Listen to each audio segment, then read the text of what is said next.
Show who you are. Good riddance. Is your kid in bid the forbidden? As it was written, you overbidding. With the heathens, karma is a bitch, so how you living? Pray for my enemies, unforgiving. Cast the pearls on hog moms and chitlin'. If it's too hot, get your ass out the kitchen. Finger licking good, good looking.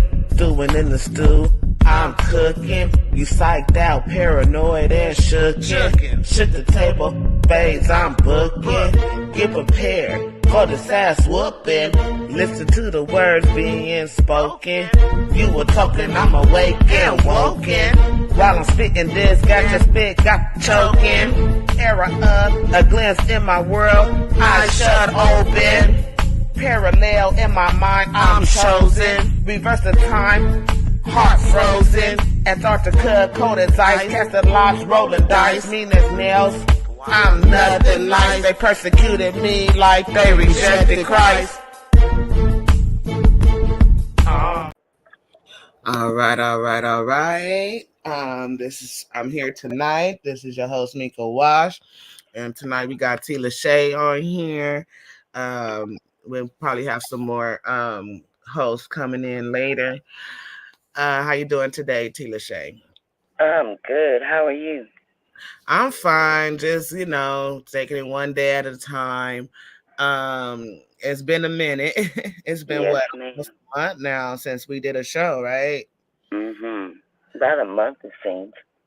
Yeah, so, oh God, this year started off a little rocky. I lost family members and stuff, and then I ended up in the hospital, so that's why it's been a month. Welcome to the stage, Darren. Hi, Darren. How are you? All right, and you? I'm good. Hello. How are you, Darren? I'm fine, and you? I'm good. Thank you. Long time no hear. Yes, sir. Yeah, just trying to get the momentum back up, because people been asking me where we go, why we ain't. They've been waiting for the shows and stuff, so I'm like, let me give them a show. And today I just want to talk about current events. I missed out on a lot of topics like the Monique situation, and I just heard Diddy is getting sued for sexually assaulting a man, him and his son. So that's what's going on right now. That just dropped like a few minutes ago. Yeah, I just saw that. What else is going on in the world there? You watch the news. What's new? What's new? A whole bunch of politics. Tell us about the politics. I'm not really into politics like that. I mean, I am. It's funny to me how the Trump situation, the country has gotten on such a level of fed upness with everything, to where now we have somebody who's running for president who has the type of background that he has that is overlooked. History shows that they always wanted to portray this squeaky clean type of persona when it came to law enforcement and politics and whatnot. But it's changed now to where shit, short of a criminal record, you could do just about anything and still run for the people and be voted in. Yeah, and you would think those positions they would be in a position of high character, but that's gone out the door in the 2024s. Yeah, there's no character anymore. Yeah, that's out the door. I feel bad for my children that have to grow up in this. So what specifically like about Trump? He went to jail or whatever, right? And then he got right back out or something like that. I wouldn't call it jail. It is what it is. He was arrested. Yeah. But it ain't like he spent no time on no cell or nothing. Nah. But it's just the whole atmosphere and energy is just going on across the board, man. You got this cat in the Air Force who just set himself on fire and killed himself in front of the Israel embassy. That. You know what I'm saying? In protest. And now the thing is, right, it shows how much control the media has over what we receive. because I don't think that anyone public eye who is just kind of watching or paying attention to this war from abroad could actually understand or even imagine what this serviceman has saw to make him want to do that to himself in protest. That means it's got to be some real atrocities taking place over there for him to go to be that extreme in his protests. I don't know. I Oh, don't know. tell me what you don't know, what you don't believe that it is. You don't believe that America. If you remember, I had made a I just say video. I don't know. I do think that there's some atrocities going on over there. I don't think it's nothing worse than they did to us as black folks. Um, I just think oh boy just had a mental health problem. He been wanting to do that. Well, of course, you have to have some type of mental problem to kill yourself, but I believe that the atrocities are very extreme. Um, I don't believe that they're on the same level as the ones that were perpetuated against us only because they didn't have at the time that slavery was going on, they didn't have the tools to kill the way that they kill now. And I think that would be the only difference. They didn't have Now what? they didn't have the tools to kill like they have now. You know what I'm saying? During slavery, they had some whips and they had some shotguns and they had some pistols. It wasn't done Oh, on a mass it was. They had destruction like like a now. whole. It's a whole chamber. What's Like I that? seen the museum. It's a museum where it show a whole chamber. They have more than whips and guns. They have all No, but kinds. okay, but see now you being literal. What I'm Okay. saying is you can't compare a nuclear bomb or atom bomb or a percussion bomb to a gun. They're not the same. That gun is going to kill until it needs to be loaded, which at that time, 5 to 7, you know what I'm saying, capacity to shoot. You drop a bomb on a hospital and you can kill 1,000 people at one time. Mm. So that's what I'm saying about when I say they didn't have the tools to kill like they have now. You Mm. know, and we know this is what they do. This is what they've always done. That's why they call colonizers. And they were able to keep it on the hush because you know what I'm saying? We didn't have the media like we got now. Everybody is right now is a journalist with a phone. Mm-hmm. Everybody, All you right. know, and they over there, in my opinion, and with my experience learned of what these people do through their history, I believe that they're over there murdering innocent people. So are we talking about because what was he shouting like save Palestine when he was Yes, burning him? that basically that's what it was. It was in protest to the war was going on in Palestine. That's what he was saying. Okay, It's a so humanitarian thing. understood. Understand what that means, then you don't want anybody who is not a soldier being a casualty of war. When you're a soldier, you sign up for that. You understand the consequences. But innocent people, innocent kids, innocent women, innocent men, innocent elderly people, they should not be Mm-hmm. getting caught up in what's going on. But they Mm-hmm. are. Israel is indiscriminately murdering people. I made a video about it months ago, and I accused them of committing war crimes, and the United States was complicit with that. I made that months ago because I seen what was going on, and it Mm-hmm. violates the Geneva Convention. And they're still doing it. So the rules only apply when it's being done to us. When I say us, I mean American citizens and allies. But if it's being done to our so-called enemies, then the rules don't apply. And that's not the way the rule book was wrote. It's supposed to apply to all of us. I mean, hell, they signed up for it. That's what they agreed upon. But what's so important about that land? Like I don't get it. What did they want from the land? The oil? Okay, what they want from the land is not necessarily land. It is the pathway to trillions of dollars. They have a pathway. Mm-hmm. Ships come through, Mm-hmm. deliver their goods from all around the world. They have the shortest pathway. And whoever controls that, the richest man moving. So it's impossible for it to be like some type of treaty type of land, like how they do in Antarctica. Like they can't just make that a equal passageway for everyone. I mean, wouldn't Um, that be easier? easier. Mm, I mean, shoot. um, I once guess people again, don't once live, again, it's live. just like listen. It's this is gentrification on an international level. When they built the 105 through the hood, Right. and they I, snatched people's houses and they built a freeway.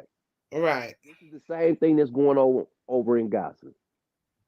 Get them people out the way so we can open up this passageway and run our products through here.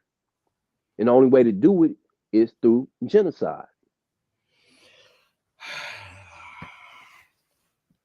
That's horrible way of thinking. I mean, that's a Neanderthal way of thinking. I mean, Well, when you're shit, dealing with Neanderthals, their lives what you and expect? people just want to live their lives. Like, they want to Uh, raise their children. They want to live a comfortable life. yeah, But in a fairy tale book, yeah, greed and pride is just getting in the way of logical thinking. So I think these people, you would say they have a mental health, but like, I forget who said it, but I was watching somebody say it's not a mental health thing, it's their nature to be it, like. it's their nature. That's what it is.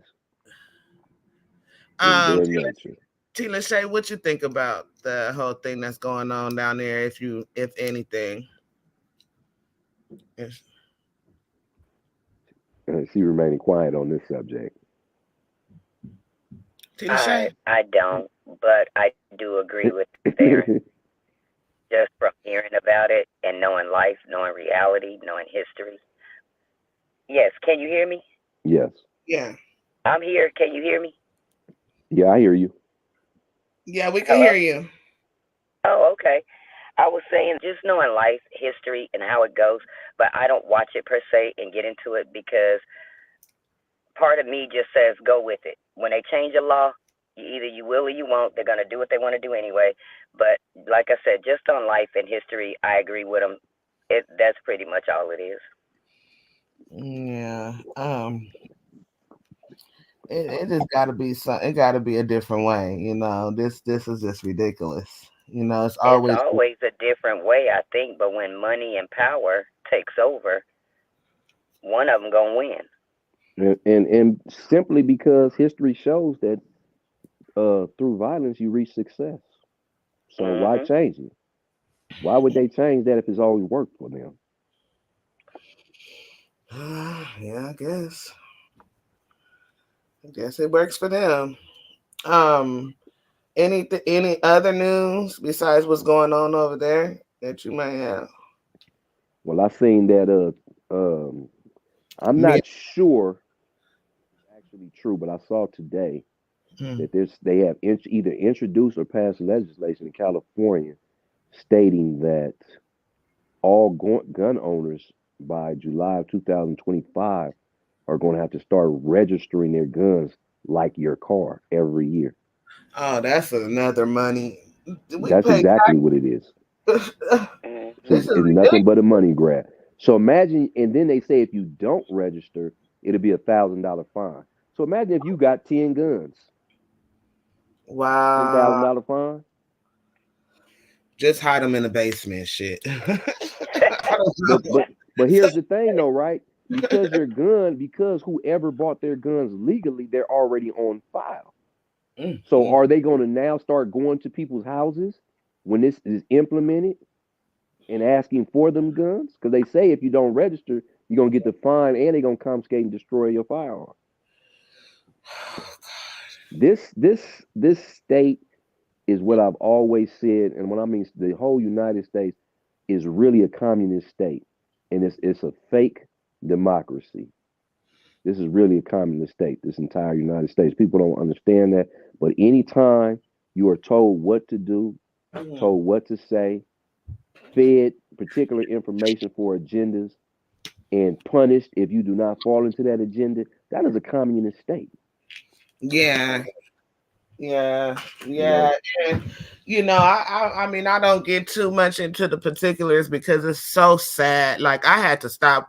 I used to be, especially because my dad is a Gemini, just like you, and I know how y'all are. Like y'all watch the news, y'all in so much politics. So at one point, I was following the politics, but then it was just like so sad, and I start seeing it tearing families apart, like because they have a different opinion about certain things. And so I just like, okay, let me just stay away from that. Even when it comes to religion, like I might have my little one podcast about that I do on my own, but just having people on there with me to talk about religion, no, because those two subjects are very, very touchy.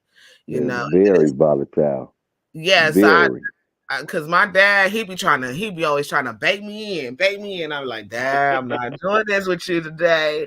And Look, one I'm gonna tell day, you like I'm gonna tell you like this, man. My mother and father are, for whatever reason it is, I already know, but they are stomp down Democrats. And if you just mention Trump name, it's gonna be a fight. And right, I'm an antagonistic. So I call my pops and I'll be like, "Hey, you ready to fight? Boy, don't you get to talking about that, man. You get to go." And I just go on one. But the thing is, though, I just like to point out facts. I'm not a Trump supporter. I'm not a Democrat. I'm not a Republican because for me, it's all a bunch of bullshit. mm-hmm, But if a person, I don't eliminate a person's bad just because they've done bad. I still will recognize if you did good. I don't have to like you if you've done something good, but I will acknowledge it also. You dig what I'm saying? And so you look at things we're speaking about the Trump cat, and I've seen people say, and I agree with it, that he didn't become racist until he got into politics. And what they're saying by that statement is the media started to portray him as racist to turn black people and minorities against him because he wasn't a part of the good old boy network. Now, see what I mean, and let me back that up because you have what's called the good old boy network, and then you got the Jewish people. And the Jewish people in the good old boy network, which is the old country white boys, they don't see eye to eye. You know what I'm saying? But it's the Jewish people that run a whole lot of shit. You know what I'm saying? And so Trump was a loose cannon. And they knew that they didn't have a thumbnail on him, so they had to portray him in the most evilest way, so people would try to stray away from him. But he became a breath of fresh air to people who were really tired of the system because the system goes against us. The system is not for us.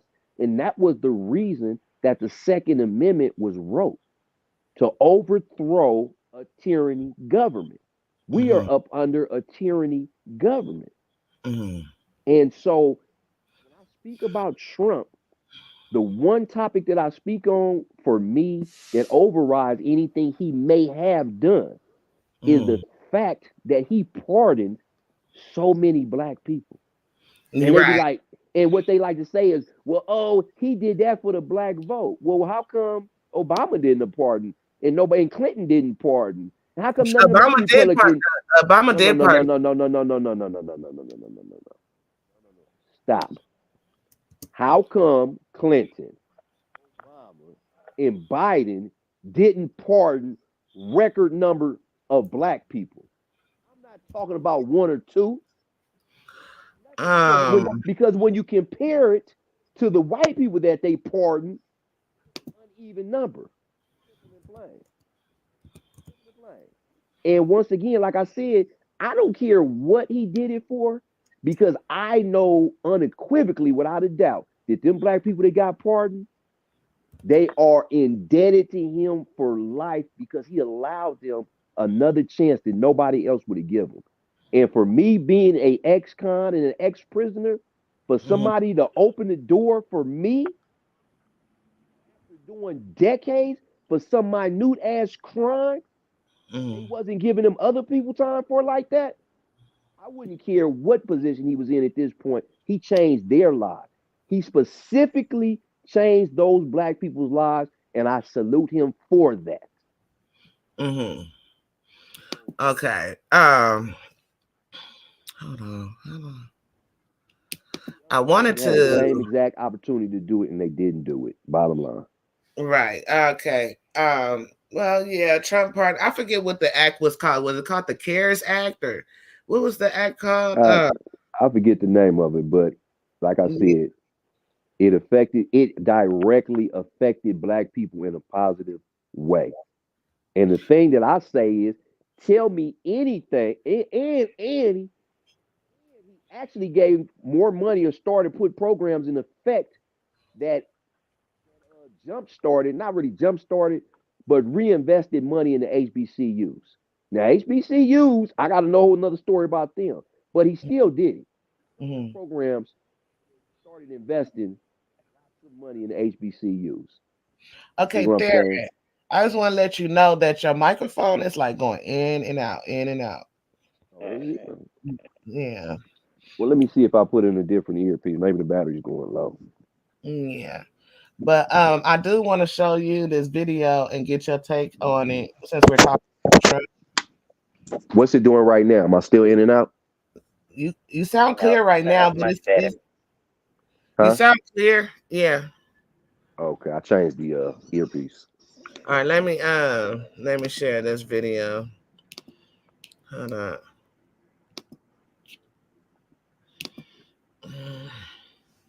Hold on. This is cool. He's reaching them on a level that defies and is above politics. This is connecting with Black America because they love sneakers. They're into sneakers. They love there's a big deal, certainly in the inner city.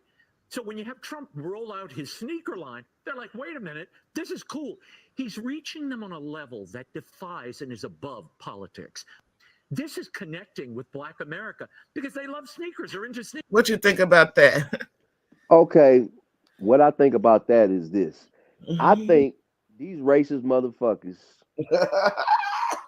Exactly. have to be the stupidest motherfuckers in the world to actually come up with that to say black people like sneakers, so they voting for Trump. They're looking for any excuse for people to vote that are voting for him. They're trying to dumb it down, and actually, that's like a reverse psychology. Because to a person who's easily misled, they would say he's trying to use us. I'm not giving him my vote. That sounds good. Bottom line is this, man.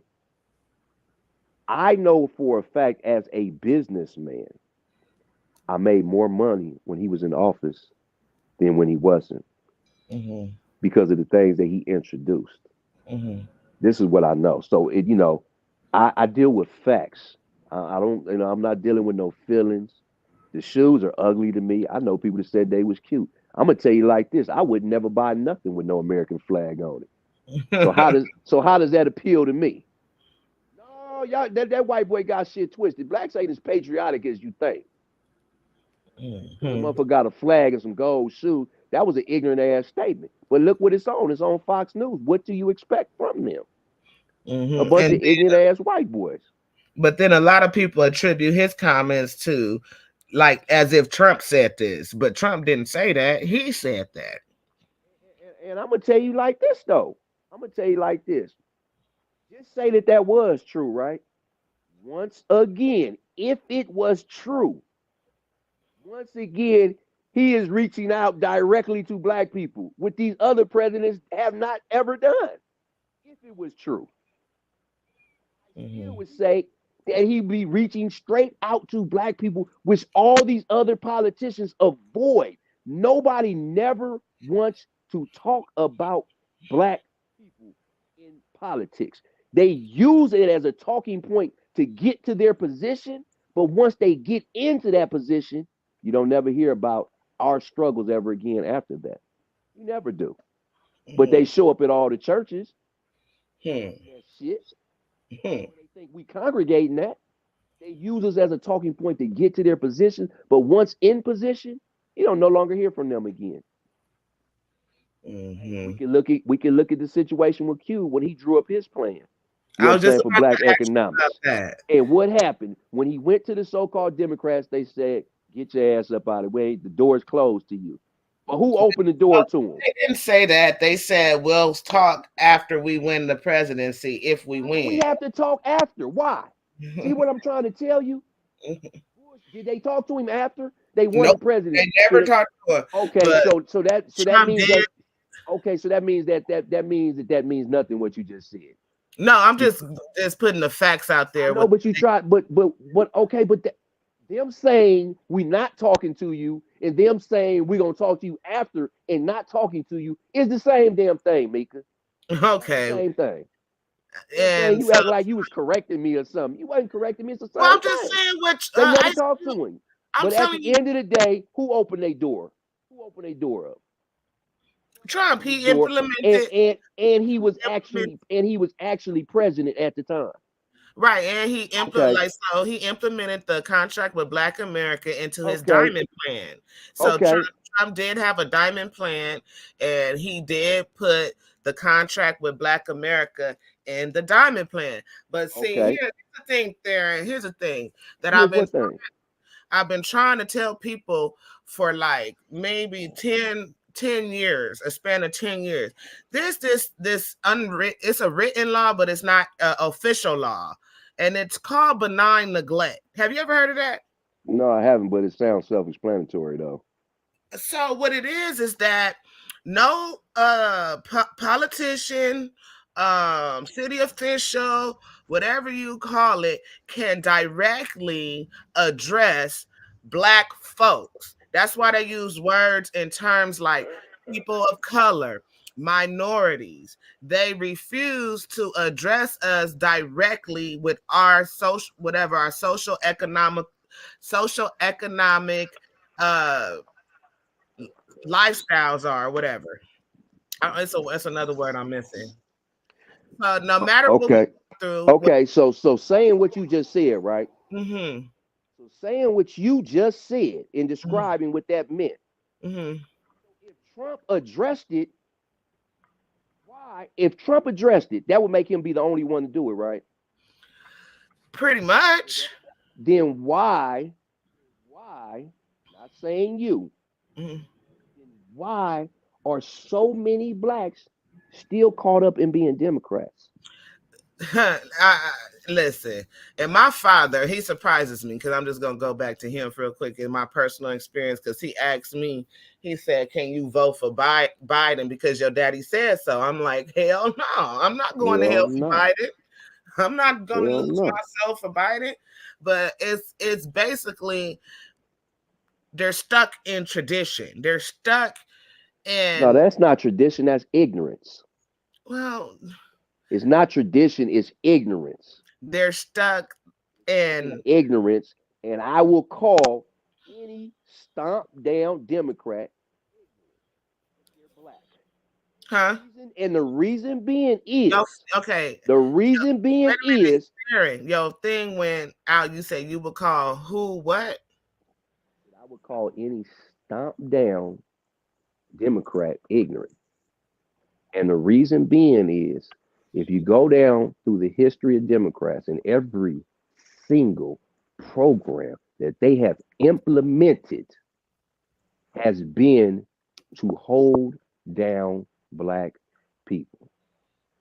Every single program that they have ever implemented to hold down black people. And they have brainwashed us into believing that these programs that they have established are to help us when they're not.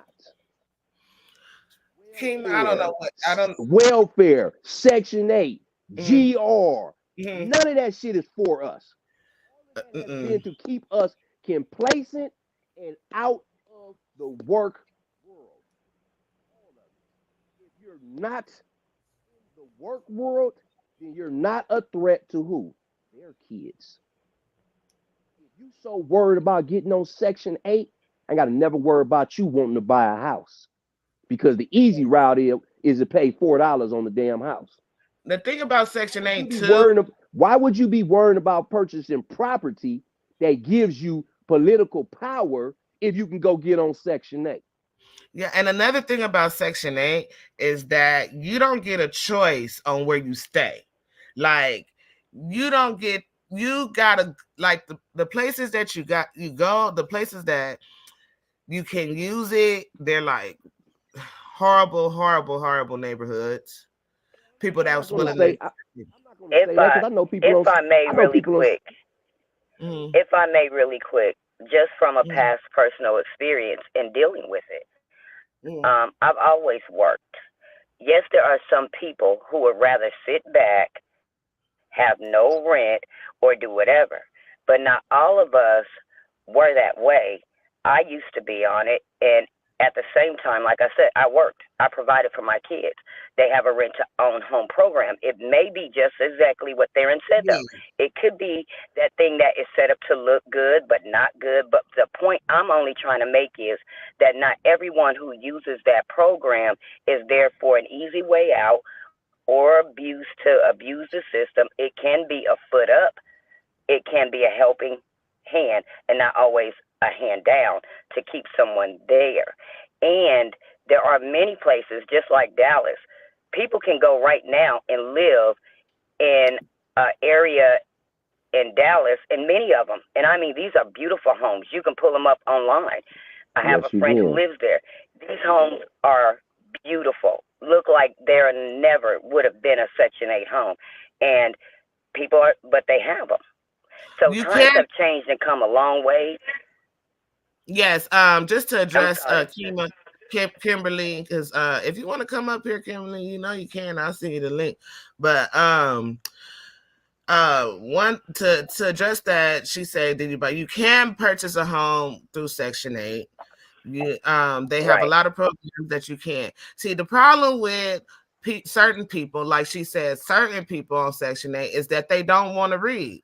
Now, if a person like get on welfare, because I work with DPSS, so I know the whole red book by the back, like the back of my hand. So one of the things I like to do is help people utilize the system to benefit themselves, not like trick, not like deceive or anything, but legally. In this red book, they don't want to give it to the public, but they have to give it to you when you ask for it. And so there's different guidelines and different things that you can actually do with welfare and Section 8. You can purchase a home. I know that NACA is one of those places that do help you purchase a home through Section 8. They have specific Section 8 programs to purchase homes. Now, when it comes, the only problem with that, when it comes to what's it called when you gain interest in your home again? You'll find equity. Equity. When it comes to the equity, they might take like 40% of it, right? And so it'll never be 100% your home. Now, when it comes to welfare, they'll pay for you to go to school. They'll pay for you to go to college. I was working. Mika. Huh? Okay. There's always exceptions to the rules. Right. So honestly speaking, Mika, how many people do you know bought a house through Section 8 programming? I know one. Thank you. Next. But I only know. Wait, hold on. You answered the question. But you didn't even ask me how many people I know on Section 8. Listen. You answered the question, Mika. I don't know that many people on Section 8. Mika. You said 5 minutes ago that you work for social services and you only know one person. I don't need you to talk any further. Hold on. Answer the question. Okay, let's be clear. Section 8. Let's be clear. Section 8 and DPSS are two different entities. Doesn't make a difference. I know what they are. Listen. You're See, no. Mika, Let me say what I gotta this is say. what you're I'm not not trying to understanding. argue with you. You did. You said that I know personally. Now, me working with people, I don't get into their personal. Me helping people get a welfare check. I never helped nobody get a Section 8 check. I never worked for Section 8. Now I work for DPSS, where I can help you get a welfare check. These are two separate, different entities. They don't go together. They don't even work together. Mika, what I am saying is, I know they don't work together, but what I'm saying is, if you claim that you worked with the poorer population, right, then the assumption would be that you would know more people than normal who would be on Section 8. I wouldn't know if they purchased their home or how they get in their home. I would only know. All I would know is they rent receipt. Did anybody got that welfare check? Did they own a home? Yes, it was people that had welfare checks that own homes. Mika. What are you talking about? Now you didn't ask me. You see, now you mix the apples and oranges. You didn't ask me how many people I knew that was on welfare that owned. Okay, how many people you know on welfare that bought their house Section 8 through Section 8? See, that's a different question. Now, okay, how many people on welfare do you know that bought their house through Section 8? Okay, I know one person personally that bought a home through Section 8. And this is not nobody that I worked on. Then that's all you know. This is somebody I know personally. I don't know many people on Section 8 personally. So you came back to the same answer that you gave 5 minutes ago while you're still trying to talk about because it. You know one person. Okay, you know one person. I don't know many people on Section 8, sir. Mika, what are you talking about? It was a simple question. Okay, now, can I? I'm not finished talking. Okay. Mika, you know one person. I know 0 people. T. Lachey, how many people do you know that actually bought a home through the program? None. Yes. So I would like to believe in our over 100 years combined in age that we only know one person amongst the 3 of us that bought a home through Section 8. That is my point. How many people do you know on Section 8? I know a lot of people on Section 8. Okay, I know a lot of people on Section 8. I probably know like one person. A lot of people. And like I said, the objective is to keep you in a docile mind state. They were already whether you use the program to your highest ability or not, the majority is not. So the plan is working. Darren, they were already in that mind state. Section 8 didn't put them in that mind state. If they never thought, okay, they never looked, they never searched, they never wanted nothing more for themselves, they're not going to get it. They found out there was a program and you can get lower housing. That was it. That's all they needed to know. It's funny. So Mika, so what you heard what you just said? You heard what you just said, right? You can't debate with me. It's not gonna happen. You just said. You already lost. Listen. You already lost. Listen, Mika. You just said, Mika. You just said they found out that you can get low income housing, right? That's what you said, right? Mm-hmm. Well, how come they didn't find out that you can own a home? Because they were already in that mindset. They were already in the mindset. How about that information wasn't pushed to them? How about that, Mika? How about that information was not intentionally pushed to them? How about that, Mika? That shit is pushed all over the place and still they ain't doing shit. Okay. We know about it. Okay. That information. I would like to say something really quick.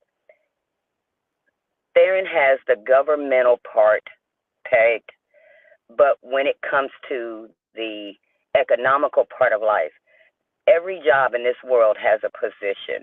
You have housekeepers who don't make much money. You have waiters and waitresses.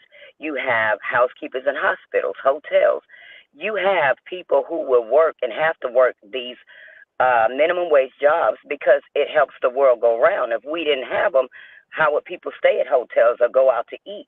So with that being said, and them having high rate of rent, having high car insurance, having, everything is above what they can bring home.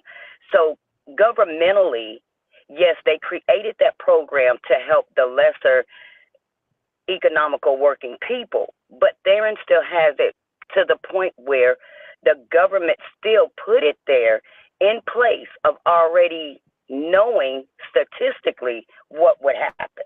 I'm quite sure, because we don't know everybody in the world, that there are probably many people who purchase homes. We just don't happen to know any, but we don't know everybody in the world either. So again, you both are making that point that yes, the docile mindset was already there, and now they put something in place that actually encouraged that mindset.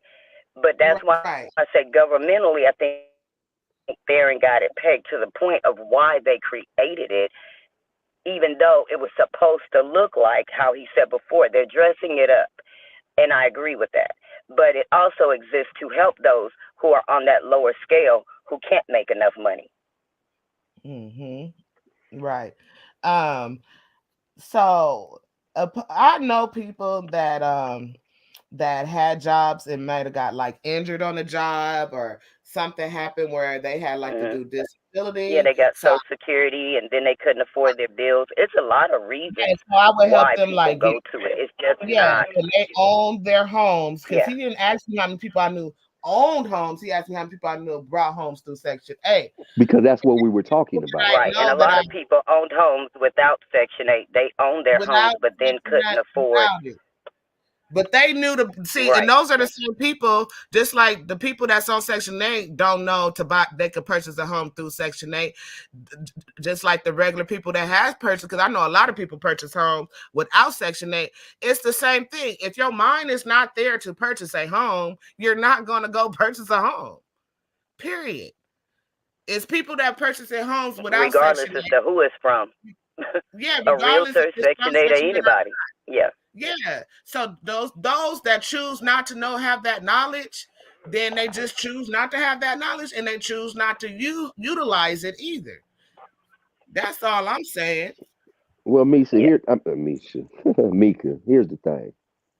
Okay, I'm gonna text you the link, Kima. Here's the thing, Mika. I have a problem. I'm a Gemini, so I see things from both sides. And it's easy to point the finger at somebody for not having a certain amount of knowledge because you feel like you have it and you sought it out. It's easy to do that.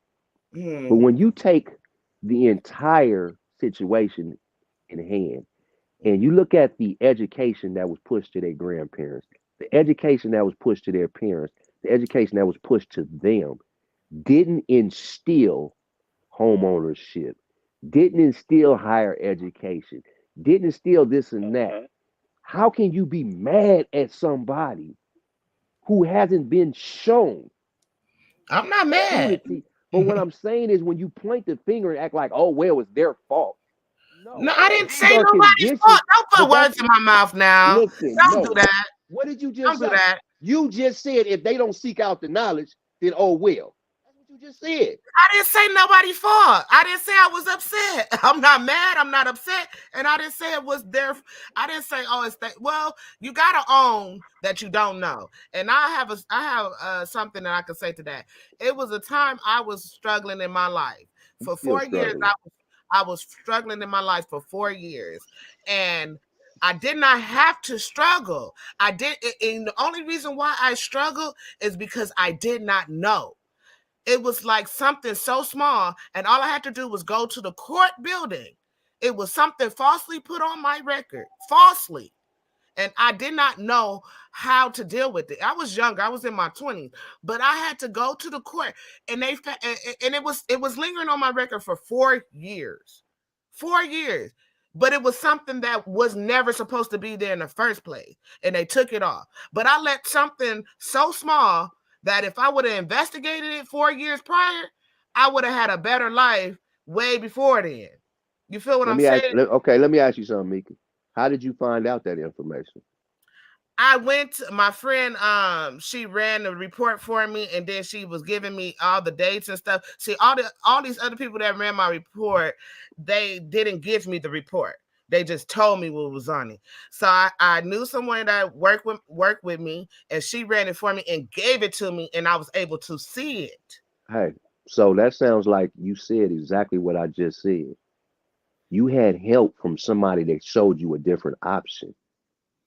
You just said what I just said. Nobody's So the debating people, nothing about a different option.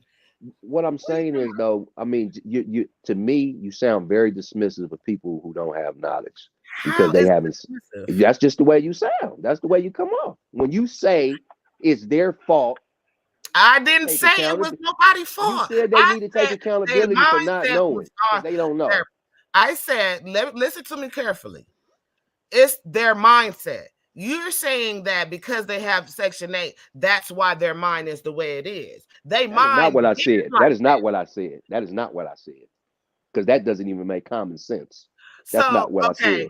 I said Section 8 was designed to keep Black people, minorities poor. Because if you don't own property, you have no political power. Okay, so you don't think that has nothing to do with their mental capability to thinking of getting their own place or buying their own home? May I say something? Go ahead. I get where you're coming from, Mika, but I look at it like this. Our grandmother's generation, most of them did better with home ownership and less education. So ignorance in that aspect is not a defense. Nobody said nothing about education. When you said knowledge is a form of education, in order to know something, you have to be educated on it because we don't just come here. So we're not talking about formal education. We're talking about knowledge, what you know, what you do, and what you know. Okay, do you agree that in the 50s and the 60s, there was higher ownership than in the 80s and the 90s for Blacks? I wouldn't be able to answer that question, but I know that everybody in my family, they have ownership. So I don't know. I don't know what everybody else how everybody else is living. Now, when it comes to ownership, that's up. I mean, like if they didn't have all this education or whatever you say, and I don't know what you mean by that, but they were smart enough and they had the knowledge to know to go purchase them a home. And so it's like, it's what you know and what you don't know, and what you do, what you know. That's a fact. Ain't no debating that. I'm not debating, but to say like, oh, well, they don't know. How can you not know when the generations before you who were cotton pickers or fresh off of that had enough knowledge with usually 5th grade or 6th grade educations to save up their money and buy homes, create whole Black neighborhoods. But now we 20 years, 30 years out of that, we don't know. They know that they could purchase a home. They don't know about the purchasing home thing through Section 8 because they have not looked for that, because their mindset is not on purchasing a home. Because if their mindset was on purchasing a home, they would have been looking all kind of avenues to find out how do they purchase a home, not just Section 8. So their mindset is not focused on purchasing a home. That is what I'm saying. They would, if I was on, okay, so a person on Section 8, they don't want to be on Section 8, they want to build their life, they want to own a home, they're going to look for ownership, they're going to try to figure out a way to get off this shit, they're going to try to do whatever they can to find out, and they will stumble upon how they can purchase a home through Section 8, if they were out actively seeking it.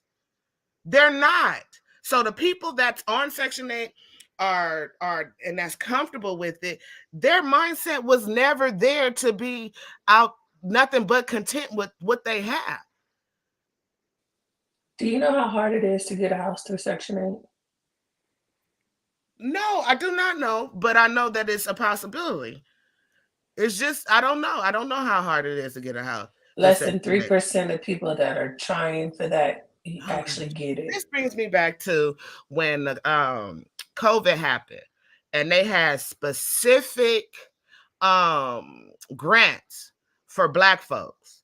And what's her name? Tamika Maury And she was out there trying to get these black folks to sign up for these grants. You didn't have to pay it back. It was millions of dollars specifically for black folks. And less than 1% of black folks applied for these grants because they didn't know. Mika, can I ask a question? They didn't want to, or they didn't want to do the paperwork, or they were too lazy, whatever you want to pick. Mika, can I ask you a question real quick? So just because less than 3% got the Section 8, that's because they're not looking for it. Mika, can I ask you a quick question? Mm-hmm. Did you get your grant? Huh?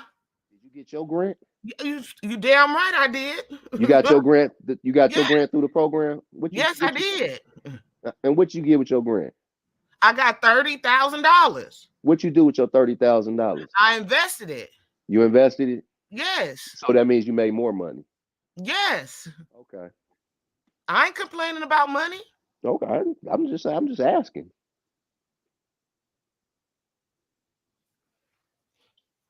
I ain't never had that problem. I guess maybe you should teach the people around you about investing.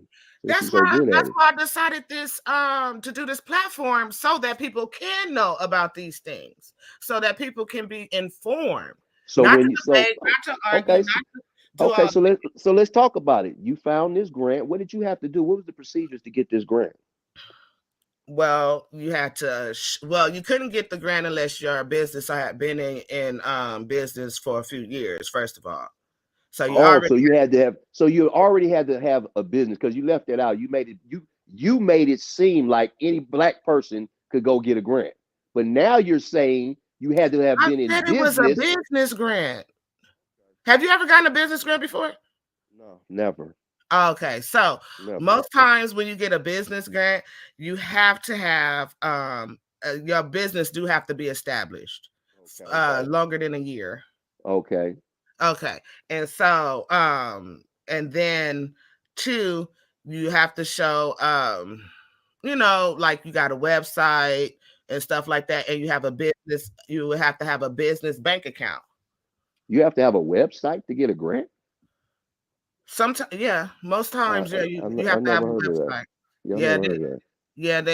Nowadays, you have to have a website just to show that the business is legit. It just got to be a functional business. Even if you operate at a loss, as long as you showing like that you have like a business bank account that you're using to invest, because I did have a business bank account that I use to invest like little stuff like that. Whatever I purchase, I use that. Then you have to have a website or some type of place they can go to like order your service. Like if you have a service business, if you have a product business or whatever, you have to have some type of place where they can go, like maybe a Facebook page where they can go to order your service or whatever. That's basically all you really needed. That's basically all you needed for any business grant. Yeah. Mm-hmm. And you say black people just they had these black people that own these black businesses. They just had no interest in those grants. It wasn't like you said, it wasn't really being pushed that much, because like the people that owned, like I said, Tamika Mori was the main person. They got it. I think they got this. I don't know how they got the money, but they got the money, I think, through that George Floyd thing. I don't know how they got the money, but Tamika Mori and that one black lawyer, they were the ones pushing it, but they only get so much media attention. So if you're not following them on Instagram or following them, then you're not going to see it. So that kind of goes back to what I've been saying, that a certain agenda is pushed for certain objectives. So if the people in Section 8 are not being pushed to purchase houses, then they won't be purchasing houses. Just like if the people who had those grants, if the information wasn't being pushed to the masses, then they wouldn't get it. Doesn't that kind of sound like a pattern here? Well, see, that's the problem too. Like, we focusing on our oppressors and the colonizers to give us information. We're trusting them to teach us. We're trusting them to help us uplift ourselves when they've been oppressing us for so long. That's idiocracy. So isn't that what I said in the beginning about No, Democrats and their programs? I don't know what you said. You just want to argue with me for the sake of arguing. No, I just want to make the point clear that the objective is to keep us down. That's the objective. And you keep admitting to it, but trying to run from it at the same time and make excuses for it. It makes no sense to me. Excuse for no Democrats. What are you talking about? You putting words in my mouth again there, and stop doing that. Stop putting words in my mouth.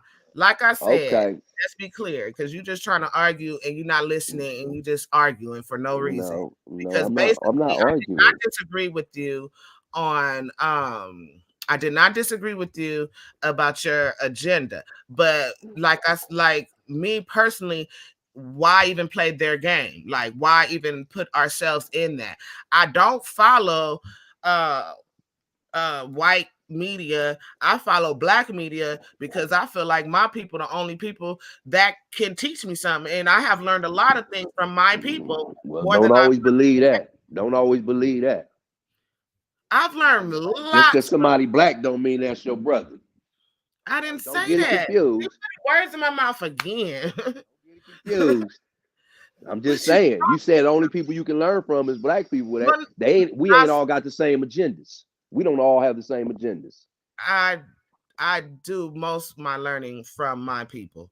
I feel like I have a better chance of getting accurate information versus me going, which I did go to college and I did learn from other nationalities, but most of my teachers were black. But man, did I have a white teacher? Shit, now that I think of it, I don't know if I had any other color teacher, because I had African teachers, black teachers. I mean, you have professors teaching us history.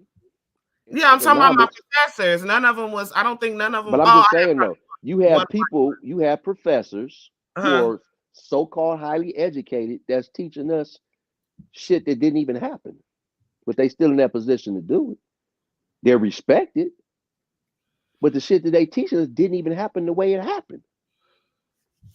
Well, I didn't go to school for history, so I don't know. I went to school for business. You went to school for business? Yes. Okay. I didn't go for history. But back to my point though. Democrats and every program they started has been to keep us down. And I started with the Section 8 and the welfares and everything else. They appear to be giving us the easy route. When ain't nothing never ever easy. Don't nothing come simple. Ain't nothing free. Yeah, I don't necessarily agree with being on welfare for long periods of time or being on Section 8 for a long period of time, because at that point, you have people that's telling you, dictating your life, dictating where you can stay, dictating how many rooms you can have, dictating how much money you can make. It's too much of a dictation there. So me, I'm a free spirit, so I can't have. I like to be my own boss. So I can't have nobody telling me what to do. So, yeah, if a person like getting told what to do, yeah, by all means get it, but it should be only for a temporary time to get on your feet. You get on your feet, because people that I help personally, not the people that I help not knowing who they was or nothing. I'm talking about personally. They used it for a short time because they had a minor setback in their life. You know what I'm saying? I don't know nobody that just keep using it like that. That ain't good. But then too, black folks so proud, they'll fucking be homeless in a tent on Skid Row, then to get the help. And it's like, it's free money. It's free money. You can get it while you can, get it to just get yourself up out the streets and then move on. Start trying to find yourself, work, find an avenue. You know what I'm saying, to work. T. Lachey, I'm sorry. Yes, ma'am. Running my mouth. I'm here. Part of it I couldn't hear a while back because my internet went out for a moment, so I didn't get to catch a lot of it. Um, I get it from all angles, but there are many different reasons for many different reasons that people will do it. And a lot of it, from my perspective, we only know what we know. And at the end of the day, the environment that I came up in, being from the East Coast and then coming to the West, a lot of the times is just environmental lack of determination. It's the mindset, comprehension. I mean, learning things. Some people get comfortable. It's just many different reasons for many different reasons that people Mhm. do it. And I understand everybody's perspective, even respectfully disrespectful.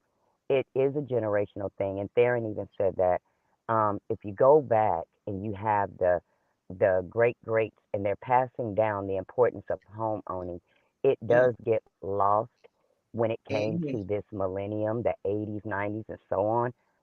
Life became too much of a fashion show. It became too much of a sex symbol. It became too much of Mhm. everything but knowledge and wisdom, and listening is free.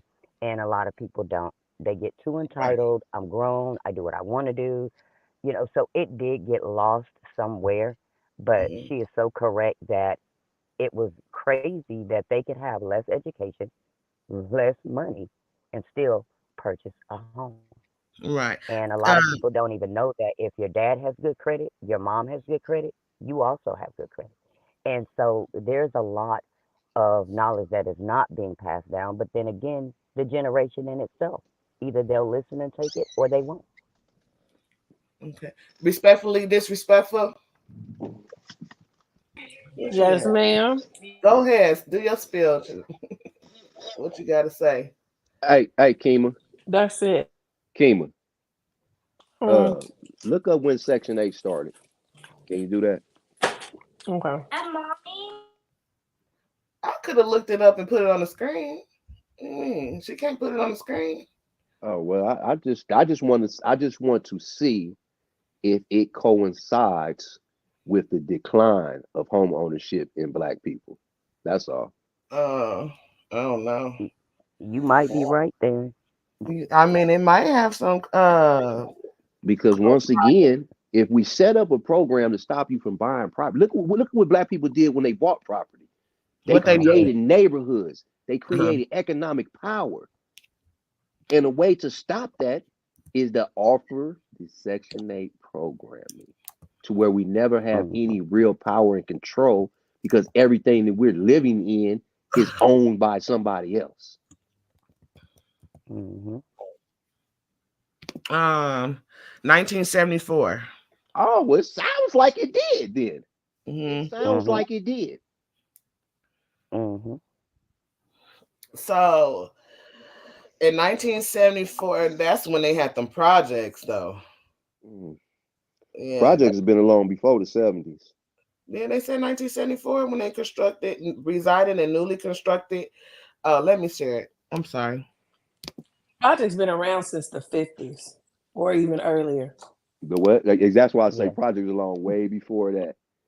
I don't know. I wasn't born Because then. that Projects was the original yes. ghettos that But they put the immigrants in New Section 8 York. may have exactly. started with the Ghettos project versus projects. I don't know. homing. But this is what it say. The Section 8 program was Right. authorized by Congress in I think they 1974, started with the developed by HUD to project provide first. rental subsidies for eligible tenants, families including single persons residing in newly constructed, rehabilitated, and existing rental and cooperative. They need some more commas in here. Cooperative apartment project. Okay, so I mean, it basically Yes, sounds like that's what how I we said. started out with. It sounds like what I said. Hmm. That's when the decline in Black ownership started when they started with this Section 8. That's exactly what I said in the beginning without even having that knowledge. Hmm. Okay, well, hold on. Well, Let me just. It was very intentional because you niggas getting a very little too intentional. too wise and money. I mean, wealth is passed down a lot of times, starting with ownership. That's what it Hmm. is. They knew exactly what they was doing, like they always do. Like I've always said, they are the masters of manipulation. They have think tanks that are set up just for this type of thing. They get the so-called most educated of all races and all economical status and all employment, and they sit down and they just talk about scenarios. And they're paid major money. Look up the Rand Corporation. All they do is think up scenarios and how people respond to these scenarios to be able to put them in a better position to put them into play. 1960 to 2018. To 2019. So it say it went from 42.4% down to 14.9%. When it do come to statistics, it's based off of the last time the stats were done. So right here, Is that just California, Mika? No, this is state United States, period. So here and let's go back to the 1970. So this is the black line. So I'm this blue. Can y'all see my little pointer there? Sure can. Okay. So it went, oh shit. Sorry, y'all. It went, oh God, let me make this better. There. Okay. So it went up to like 42% here. Then it declined to like maybe 39%. Then during the 2000, it went up to like almost, is it almost 50? I need my glasses. Almost 50%. And let me stop you right there. During the early 2000s, that's when they came with all the predatory loans. So that's why the home ownership went up. We was giving them bogus ass loans. All this coincides with what these folks be doing. Home ownership went up to make their money. Everybody lost their homes. Did you not to change the subject, but it's making me think about this particular bank. I saw it. I don't know. I saw it on the news or on Facebook or on TikTok or something where it was a particular bank that a lot of black folks put their money in. Navy Federal. What's it called? Navy Federal. And they screwed them blacks royally. And they never got their money back. What they were doing is just what they've always said. Black people put their money into these banks, and these banks give the money to these foreigners and white folks to build in our communities. That's what they were doing. So what they were saying was, when black people tried to get loans from their own money, they were denied. They was giving our money to the foreigners. Foreigners, I'm talking about white folks too. Our money to them to build in our communities and enrich them to continue their generational wealth. That's what they were doing. Same thing they talk about what these churches do, these mega churches. They collect our black money on Sundays and put them into white banks, and then white banks give the money to these folks to build in our communities. Your microphone keep going in and out there. I told them that you need to invest in a lavalier. Check this out, man. Let me see if I turn off my what's name. Just talk through my phone. Let me show you the mic. Hello. You hear me? Yeah, that's better. Yeah. Okay. Yeah, I'm just my earpieces. All right. Yeah, don't use those no more. Listen, I always use them, and you ain't never said nothing. So hey. Blame it on the beat. I'm saying something today. Blame it on Dr. Dre. You always have to fight with me, like, bro. Come on now. Blame it on Dr. Dre. Them was his beats. Jesus Christ. Yeah. I hate to see you in real life because we probably be going head to head fighting. I have to put you have no idea. I have to put some clothes on seriously. I'll be trying to be nice, but dang, he be trying Mika, to make you me have no idea. Kimberly, I don't even know how you deal with him, sis. If you're an Aquarius just like me, how? You have no. I have the patience of Job. Right. You have to. You have to. There are some great qualities, but you're gonna have to overlook a whole lot of lotta to get to them. And it reminds me so much of my dad, but I don't know why I be letting Theron bait me into this bullshit he be doing. But my dad be doing it, and I kind of like can control it more. I guess I don't know. I guess because of the dynamics is different, but you ain't gonna keep baiting me into your debates. Well, stop biting. Shit. Let's move on. That's what he here for. If he ain't doing that, you don't need him. Yep. Let's move on. Because I want to talk. Did you guys check out that what's her name? Mia Culpa movie? No. I can't even talk. I don't support Tyler Perry in anything. So Oh, that's interesting. When did you decide that, or you never did? I've never really been a fan. Mm-hmm. I don't like the stereotypes that he reiterates in his movies.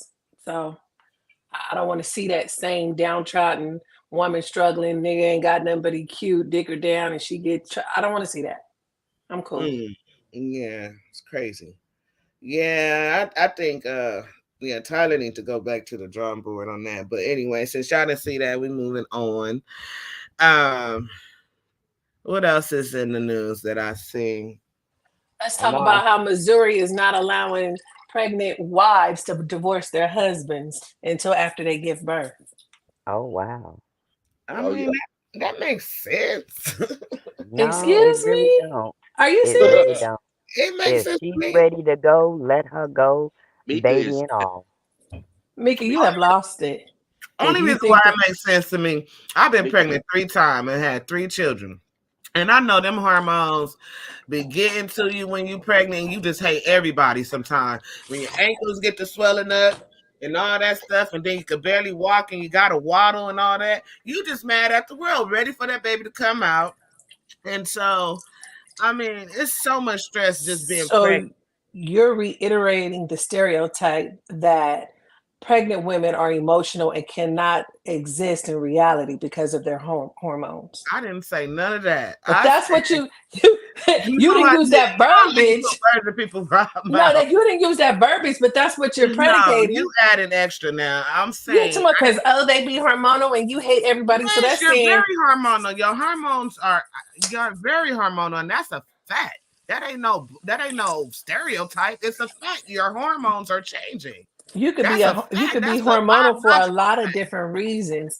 If you choose as an adult that that's what you want to do, you didn't have to get permission from anybody other than the county paying for a license. I shouldn't have to get permission to do away with it if that's what I choose, emotionally unstable or not. That's my business. Right, understood. But in my opinion, I feel like let's weather the storm. Let's see if this is really what you want, because women can be very emotional when they're hormonal, and that's true. It's not a lie. It ain't a stereotype. That's true. Women are very. It might depend on what the storm is, because if the storm is abuse, there's no weathering that. And there is no exception even for domestic violence. No, not it's getting in people's business way too much. Because I don't care why you leave your husband. That's not my business. I didn't put you together. So I can't keep you together. Right. Understood. But I'm not advocating for divorce. I mean, if they can stay together and if it's workable, then I'm with it. Now, if it's abuse, I'm don't do domestic violence. I don't do that. But if they can stay together and it's just like some minor stuff, because some people leave just because somebody chewed their food wrong. Like, come on now. That's their business. But if you wanted to divorce, let's just say you want to, who would they be to tell you no? That's your right. If you wanted to. That's the point at hand, that they want the divorce and they're pregnant, and now a judge is telling them, no, you can't. Who are they to tell anybody that? Well, I guess they the court. I don't know. See, that's relinquishing too much power over stuff that has nothing to do with them. And once you give an inch, they take a mile. So be careful of that thought process.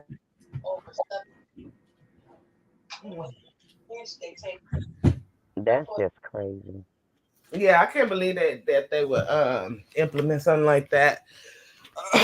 And so what the people saying, they passed this law? Let me go look it up. You said it's in where is that, Kimberly? Missouri. And I wish you would go by what I put up there. What? Oh. Y'all Negroes go by everything but what I say. Okay, what's it? Okay, what they say now, Missouri. A minute. Nobody care. Especially not your disrespectful butt.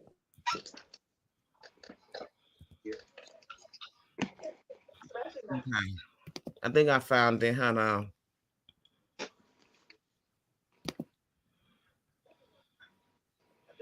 And then same. Okay, I'm finished share. And yeah, that's crazy. So is it like oppressing women again? You a woman? Answer that question. I'm asking you. You the one brought up the topic. Misha. That is not my name. Why you keep calling Misha? He got Misha on the brain. Ask him who that is. Mika. Who is Misha? Anyway, Mika. What? How do you not see that as oppression of women when they're being told what they can and cannot do? What if it's the man that want to leave? See? What you say? What if it's the man that want to leave? Do you think I'm just kind of almost willing to bet that it was probably men that authored that bill? I don't want all this stuff. I'm just trying to pull up the thing on article. But the thing is, if men want to leave while she's pregnant, they can, but she's not afforded the same rights. We're equal. Oh, okay. I keep going to the same. Can y'all see this? Missouri Bull will allow pregnant. I can't go to this website. They want me to pay $1.99. I'm not going to pay them that. Girl, you got all that investment money. What you talking about? Exactly. This is a business expenditure. Write it off. Yeah. I'm not going to pay $1.99 for somebody for something that I don't even. I'm not in Missouri. Here you go. An insane Missouri law prevents pregnant women from getting divorced, even if they are. Even if they are victims of domestic violence, they done lost their mind. Oh, wait a minute. So, but 5 minutes ago you agreed with it. So you agreed. I said I could understand why. You agreed with something you didn't even know nothing about. Ain't that something? What the fuck? I don't know what kind of English classes y'all took. Hold on. Don't say no, y'all. We hear what you say. We just interpret it for basic English. It ain't no interpretation. What I say is what I mean. If I meant something else, then I would say something else. You just said you wasn't an advocate for divorce, and now you're saying, "Well, I understand." Why. I said I'm not an advocate for divorce. I'm totally against domestic violence. So if that's the case, yes, she should be able to leave. But you're not against oppression. If it's something like something small, I can understand why they put that law in place. But I'm not saying that I'm okay with the law. Because some people just be acting irrational and ready to give up on decisions that they make that are making a commitment. So you think that you should have a say over what commitments I make with another person? They do when you sign a marriage. I'm asking you. No, I'm asking you. They do anyway. No, nobody is stopping you from getting a divorce if you wish to get a divorce. I don't have. It doesn't matter why I want to. That's my personal choice. Let me ask you a question. Have you been married before? I don't like when people ask redundant questions that they know the answer to. I do not know the answer to this. Mika, you have known me since you was a teenager, but now you don't know. Being married or not. No, because I have not. No, listen, no, I have not. But if I choose to make that commitment with somebody, that's my choice. And if I choose to break it, that is also my choice. That don't have nothing to do with you and your opinions on my choice. Okay. Well, I asked that question, have you been married before, because of the legal documents involved in the marriage. That's why I asked, not for no personal anything. So when it comes to that, once you start signing that and you get that documentation, in order to get a divorce, you still got to go to court to get the divorce. And they still have That's the word. That's not the word I want. I want to say legislation over your marriage, whether you're in it or not. You still have to file for a separation. In some states, you have to file for you have to be separated for a whole year before you can get a divorce. But they're So still not telling me that this reason isn't valid enough to divorce. But you were saying there's been times where judges will not grant a divorce based off the reason. In 2020, what did that happen? Because we're living in the 2020s. We're not talking about 1960. I'm not talking about 1960. So I'm saying you stated that. Give us resources. Okay. Oh my God. That's why you have to put, because I got divorced before too. So I've gotten married twice and I'm divorced once. So you have to literally tell them why you're getting a divorce. And it has to be a good enough reason.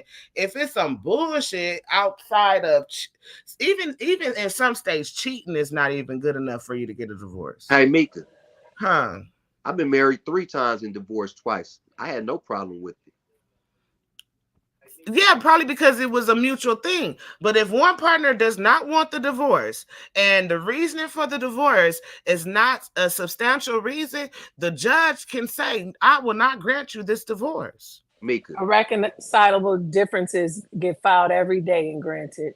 And let me tell you this, Mika. The difference between what you're saying and what the law is saying is you don't even have an option to file when you're pregnant.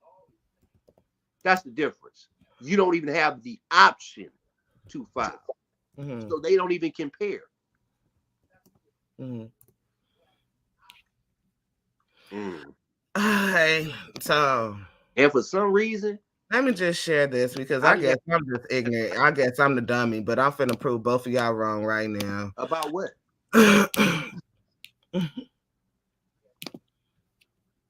What are you finna prove? A judge can deny a divorce and force marriage counseling in certain circumstances. In most states, a divorce can be granted by a court if the marriage is irretrievably broken. However, some states allow judges to deny a divorce and require couples to attend marriage counseling instead. This is not new. You still just didn't hear what I just said. You still didn't just hear what I just said. They still have the option to file for a divorce. With this law, they do not even have that option. I don't know. Do you not understand the difference between the two? Okay, that's fine, but that's not my point I was making. My point I was making is that the courts are always involved in your marriage. That's the only point I was making. Maybe instead of trying to make your point about that's the only point I was making. You dropped off and you came back in and you're trying to make a different point. I didn't say that they wasn't able to file.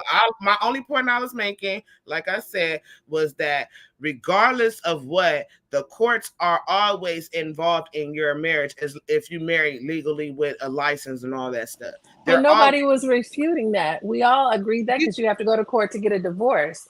I said that they don't even have the option. That's oppressive.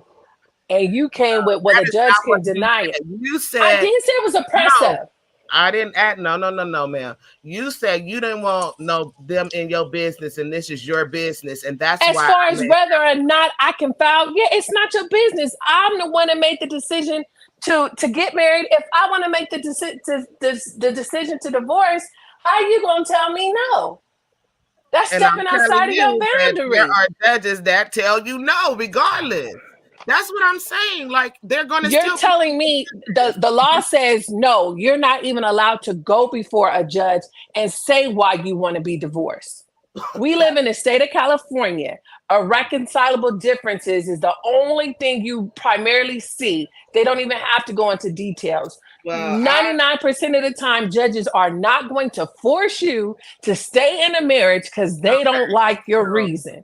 Let's be realistic. California is an at no fault divorce state, and my divorce was actually through Texas, and it is a totally different beast. But we live in California, and we're talking. I'm just telling you, we're talking about Missouri and different states. So from state to state, this stuff is different.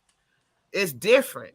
And I'm saying this to say, I'm not saying that it's not wrong to oppress women. And I'm not saying that it's not wrong to have this law. The law is stupid.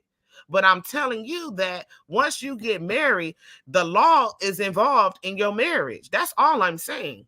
But nobody was disregarding that. We know that because I said you had to pay to get a license. That's approval. We know the courts are involved. Right. But you said you don't want nobody to make your choice, but they because you're choosing that I can't even do it. There's a difference. And to say, I'm not going to speak for other states because I don't live there, so I don't really care what they're doing percentage-wise. But how many times have you personally even read a judge denied a divorce, the woman or the man wants a divorce, and he said, no, y'all can't never get divorced. Go back and go home and be happy. Ooh, I haven't read about that because I don't be looking up for divorces. Because it don't happen. It's not commonplace. There are exceptions to every rule under the book, but we are talking about status quo. No, you're talking about status quo. Oh, so what are you talking about, me? You know what? You know what? I keep hearing you say I don't know about something, and that's perfectly all right. It's perfectly all right to say I don't know, but when you keep trying to speak on something and then say I don't know, it just is not. It's mathing. When did I say I don't know?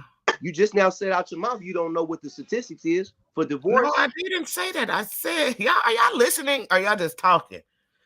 I said I don't look up divorces, so I don't read on divorces. So that means you don't know. That means you don't know. That ain't nothing that I'm checking for. What planet are you on? The argumentative one. What planet are you on? So you tell me the statistics of it then, since you know. I don't know, and I'm not going to try to act like I do, Mika. Okay. Like I said, I knew about it because I know that it's certain judges, and I have seen it when I watch the judge shows, but those are that's TV. That's TV. But really, I know, Mika? No. Seriously, that's TV, so I don't count that. When I watch the judge shows. Yeah, but you act like you ain't never watched No. He been in them. That's how you know how fake it is. Listen, exactly. That shit is so fucking fake. I was on Judge Karen acting like an electrician, a plumber who overcharged this lady. Do you know them court shows? You go down there to Culver City, and they got at least 6 of them court shows all in a warehouse with fake siding, fake walls, and you walk 2 feet over you and Judge Karen. You walk 2 feet over you and Judge Judy. That's all made up. Sometimes they will get real court cases. They hang around in courthouses and try to get real cases, but it's still scripted. They tell you what to say and how to respond. Okay, so so you want me to look up the statistics of? I don't want you to do nothing because guess what? The bottom line is what the point we were making was you don't even have an option to file for divorce as a woman if you're pregnant, and that is oppressive. That's the bottom line. That's the bottom line. And you seem to agree with the folks that wrote the legislation. No, I don't. Because your response was, hey, I understand because when you're in your emotions and hormones and it don't make a difference. If a person says, I don't want to go left, then according to our Constitution and a right to freedom to move, we should be able to go left if we want to. So here's the statistics since I have to bring them up. Okay, so 25% of divorces are refused. Since we want to know, 25%.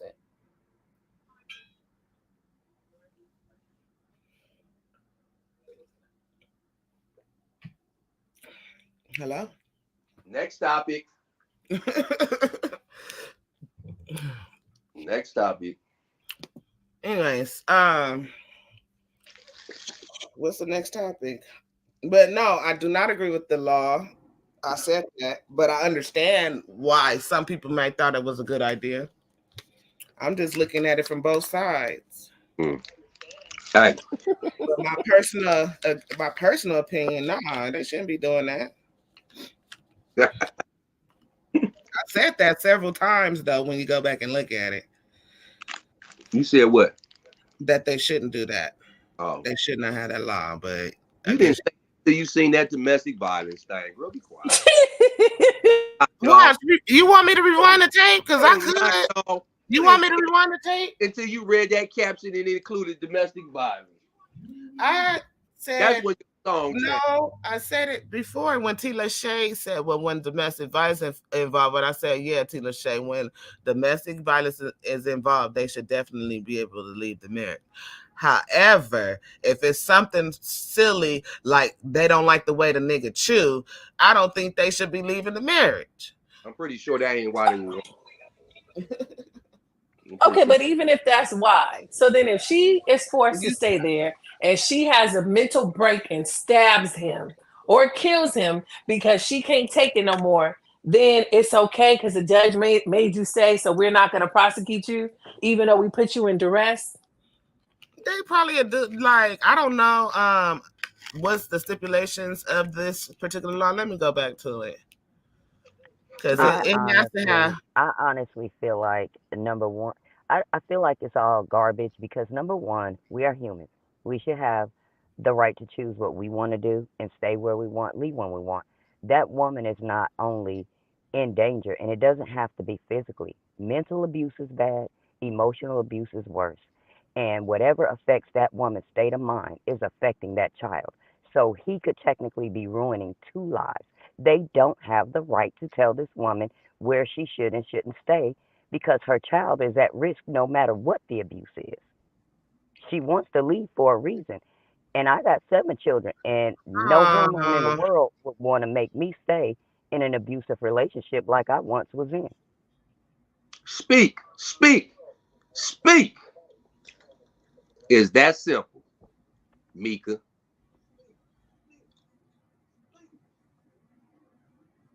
Okay, so this law wasn't changed. It was an existing law from 1973. But you didn't even address what she said because she wasn't talking about when it exists. None of that.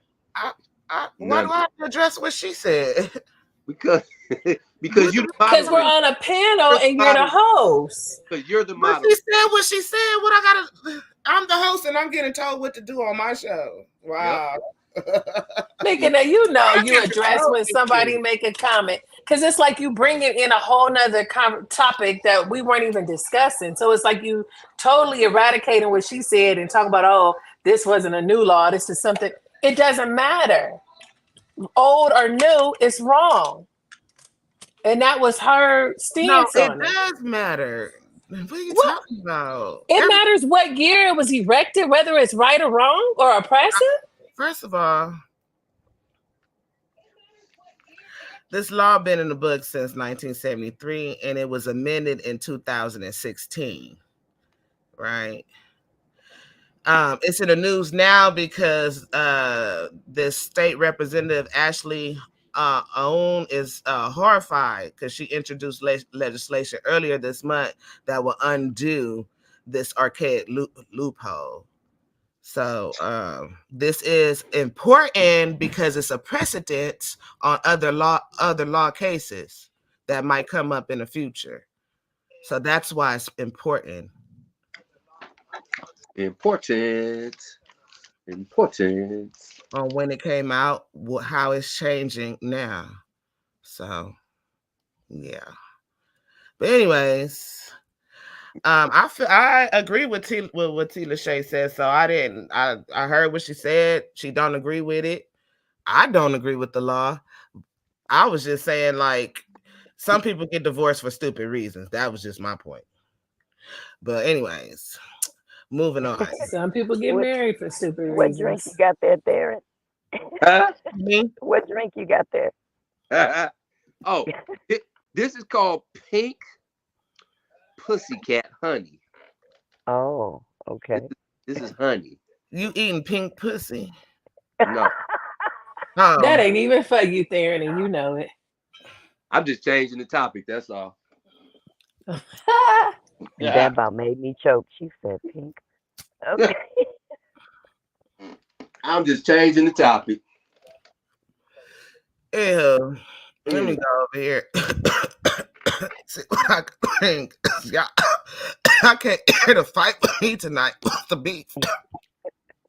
I don't know what the beef Who's is. fighting with you? You in there trying to gang up on me and still looking like woo woo woo. Y'all can't win with me. I didn't know that a conversation was about winning. I can take any position and still win. Girl, I didn't see any victors, but if you feel like that makes the conversation better, have at it. I thought it was a conversation of opinion. you can't win with me. I'm always winning. You can't win with me. If I can't win with you, then win without you. In a conversation like this, if you were trying to win, you would have to convert the other opposing view to your side. You haven't done that yet. I don't have to. I just come with facts. I don't have to persuade. This is not persuasion. This is facts. What's the fact? What fact have you come up with that to refute us saying it was oppressive? I never debated it if it was oppressive or not. But that was our conversation from the beginning. Yes. That's your conversation. That you want. Everybody else that spoke on it said the same thing. You were the only one that was contrary. How? Do you want to rewind this? No. Let me rewind this because this is ridiculous. I thought I changed this. This is so ridiculous. Like we're going in the loop here. Next. We are seriously going in the loop. Next. I've been said next. Next. Jesus The Christ. proper way to go next is to introduce a new conversation. I'll try to. I'll try to talk about that pink pussycat honey. But you ain't said nothing. You just showed us a picture. So what about it? What happens when you eat it? That ain't no picture. That's the actual product. What happens when you eat it? I don't eat it. It's for y'all. What happens when you give it to some unsuspecting victim? Hey, ain't no Bill Cosby over here, lady. No. When is the last time you gave that to someone? Now you're all in my business. What is you? Oh, you want to talk about it? So let's talk about it. I ain't gave it to nobody. It was volunteer taken.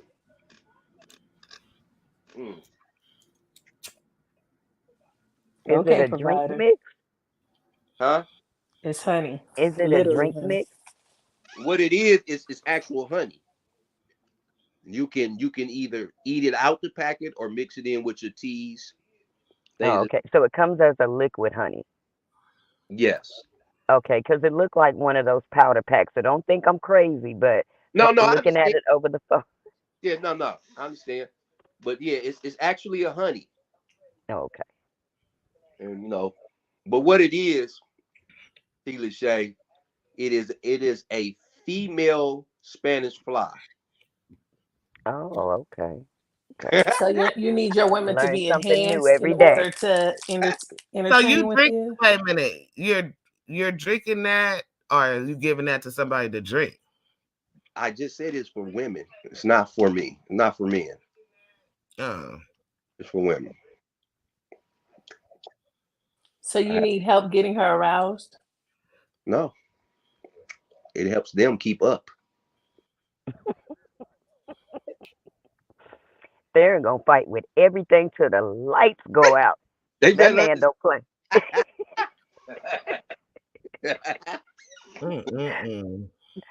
Interesting. Hey, that's because they be trying to shoot them shots at me, but I got deflectors on. Yeah, you missed me. I'm ready, Freddie.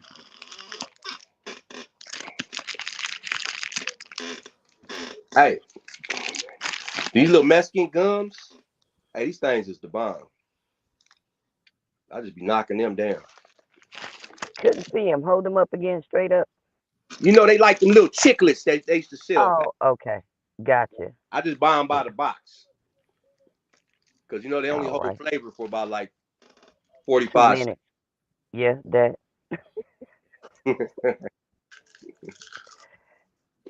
Hey, Mika, you got a good set of teeth on you, too, to be chewing on them like that. Uh-huh. Hey, what happened to our host? Hello? Oh, I'm right here. My daughter just came home from work, so I had to go chop it up really quick. Oh, okay. And when my kids come home, they like to talk to me, unwind, tell me about their day, stuff like that. Okay. Keep that communication going and stuff. Oh, sorry. Sometimes I let y'all have the flow and do y'all thug thizzle. What was we talking about? Nothing. We waiting on you. What caused such a hiatus, Mika? I ain't heard or seen you on the platform as regularly anymore. Well, so yeah, that okay. It was a crazy start to the year. We lost a couple of family members. So it was kind of stressful. And I have a stomach issue, and I was supposed to have surgery like a long time ago, like 2020, but COVID hit and we didn't know how it was gonna, affect us in the United States. This before it came.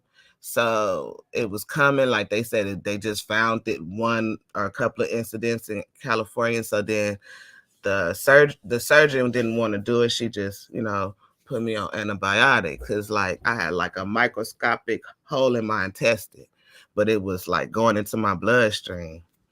Oh wow. Yeah. So anyway,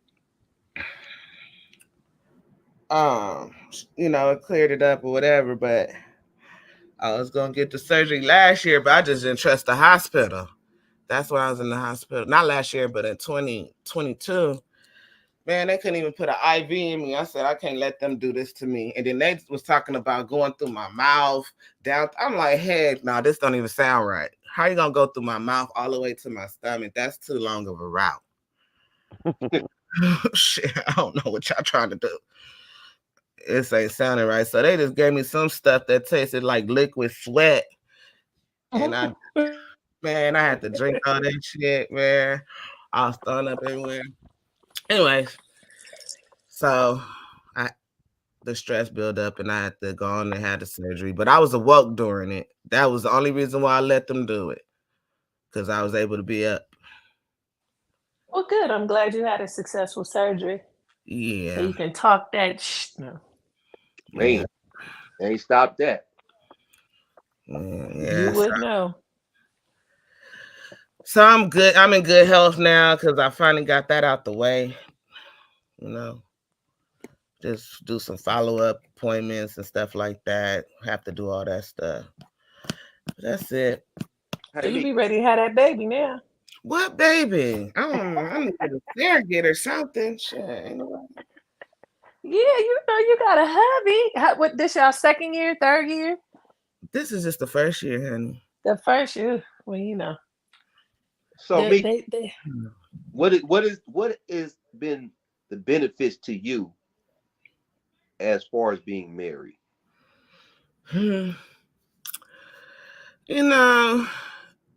I got somebody I could talk shit to. I got somebody that's here, somebody that make me laugh. Like,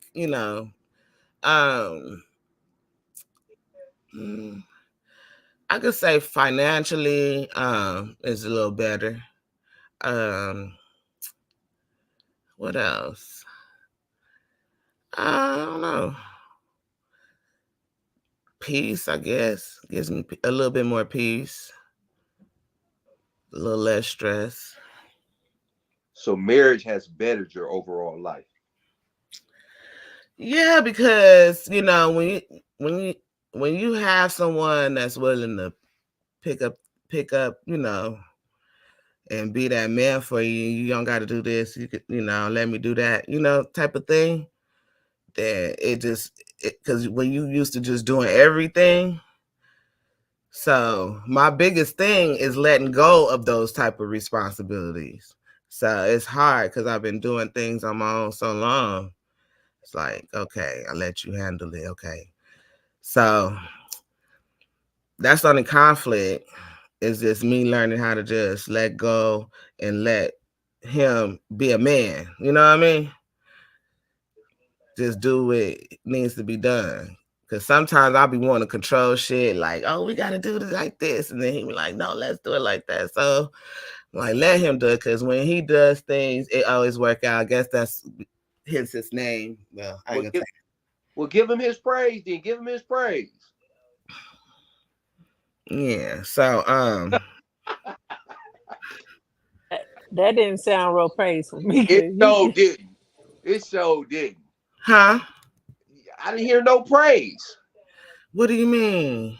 You just admitted, which is that you don't hear too often from women, admit that when their husband does things, the majority of the time it works out right. Yeah, so, that's his praise right there. So mean that you have a man like that, praise that man and big that man up. You know what I'm saying? What I'm trying to elicit from you is that marriage is a wonderful thing that has, and the majority of the circumstances are for the betterment. I'm trying to get you to big up black marriages. So I need you to have a little bit more excitement when you're talking about your husband and his contributions to your life. I need a little bit more about it. What the heck you want me to do? Scream? All of that. All of that. You got the right one. I'm so monotone. I am not that.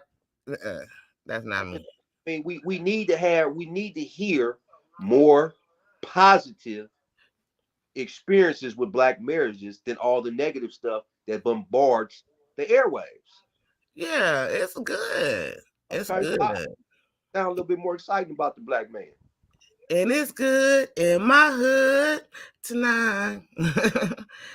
I'm just saying, it's good. It's gonna always be good. Like, I mean, I feel like this month, if I was stuck on the jungle somewhere, or just on a desert island, we gonna survive. We gonna make it. I can make it with him like that. Like, if I had to go, like, say it's the apocalypse and we gotta do like they do in motherfucking, what's that, Walking Dead, and run around and stuff. I know I can rely on that one. You know what I mean? Like, we got this. Okay. So you have a dependable black man. Yeah, because he gotta depend on me too. That so, ain't what that's not what I said. I said, so you have a dependable black man. Yeah. Okay, that's all I want to hear. She got a good one. But most black men are dependable. It's just their characters be fucked up.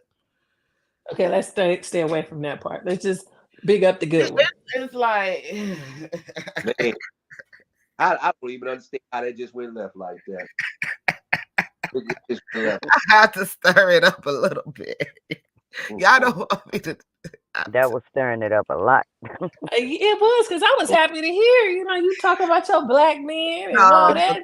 Exactly. Don't throw a curveball. Well, okay. Almost contemplated getting one myself, but you reminded me. No, it just be certain things they do, but you gotta just realize they don't think like we think. They don't be remembering every single detail. They just remember the main shit. Really, it's like, huh? What you say? I said hallelujah. Yeah, because a lot of women don't think like they should think. Yeah, because I'm like, I don't want to date somebody think like me. That's problematic. Right. That part right there. So it's like certain things, I don't know. Some women, a lot of women, they be like, that's what I say, like, some women just get married for the wrong reasons, or get with a man for the wrong reasons, or don't know the reasons. And it's like, so what are the wrong reasons to get married for, Mika? Oh shoot, lust, greed, pride, envy. Because some people just get with somebody just because they envy that woman and try to take. Man, women be taking other women and stuff like that out of envy. Then turn around and marry him. I don't think he was ever hers. Huh? I said, if she can take him, I don't think he was ever hers. Right. But I'm just saying. Yeah.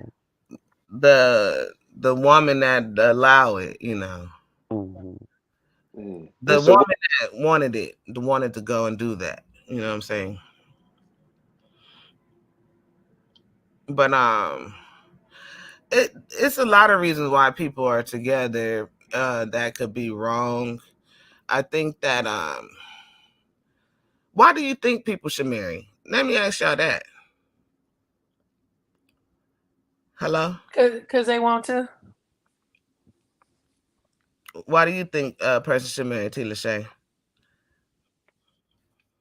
Friendship and true love. Okay. And why do you think people should marry Theron? for some reason, Oh, He got that I AT&T. keep going back in and starting over.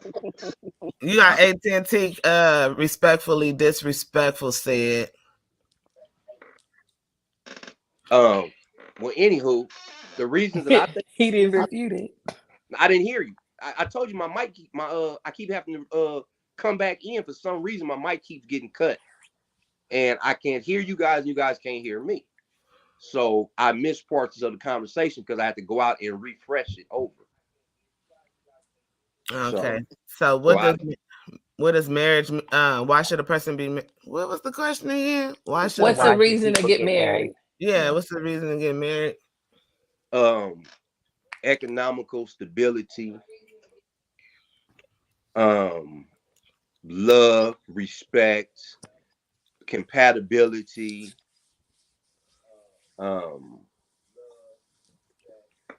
and marriage will help fortify the village, in my opinion. And that's one of the reasons why it was broken up, because when we were marrying type ethnicity, race, or whatnot, the village was stronger. And they understood they had to break up the black families to be able to conquer the black families. So we need to come back to marriage and family for our own advancement and betterment. Yes, I agree, 100%. Of course.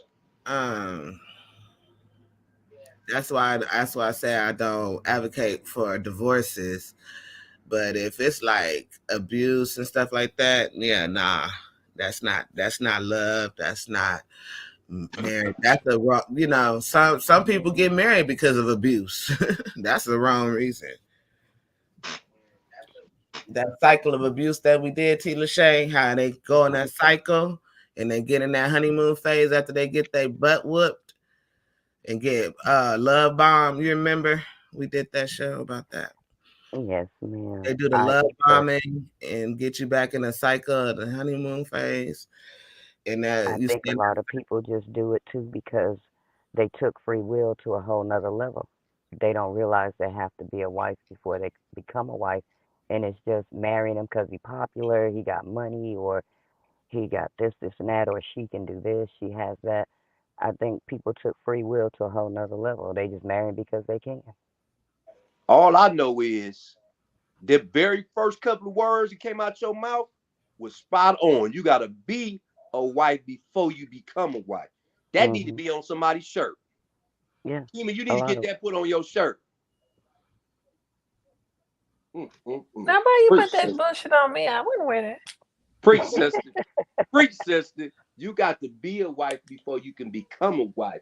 Preach. Woo-wee. That right there was a mouthful. But it's true. And yet you still got room to talk.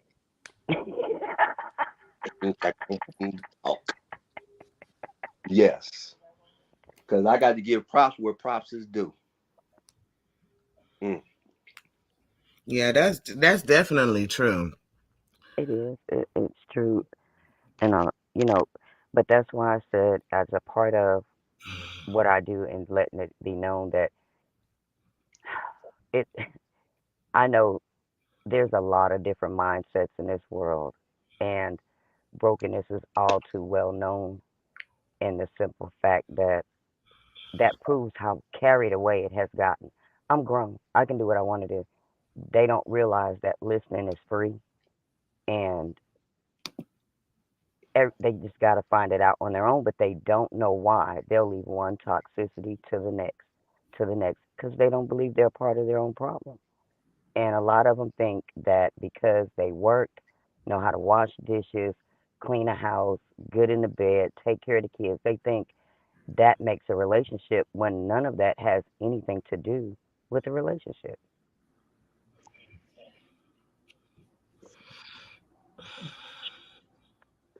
They're playing house and trying to make it make sense. Speak on it. I want to show you guys this. Hold on. Where is it? And tell me what you think. Where'd it go? Lord. Wait a minute. It's not it. It just happened. Oh, here it go. I'm sorry.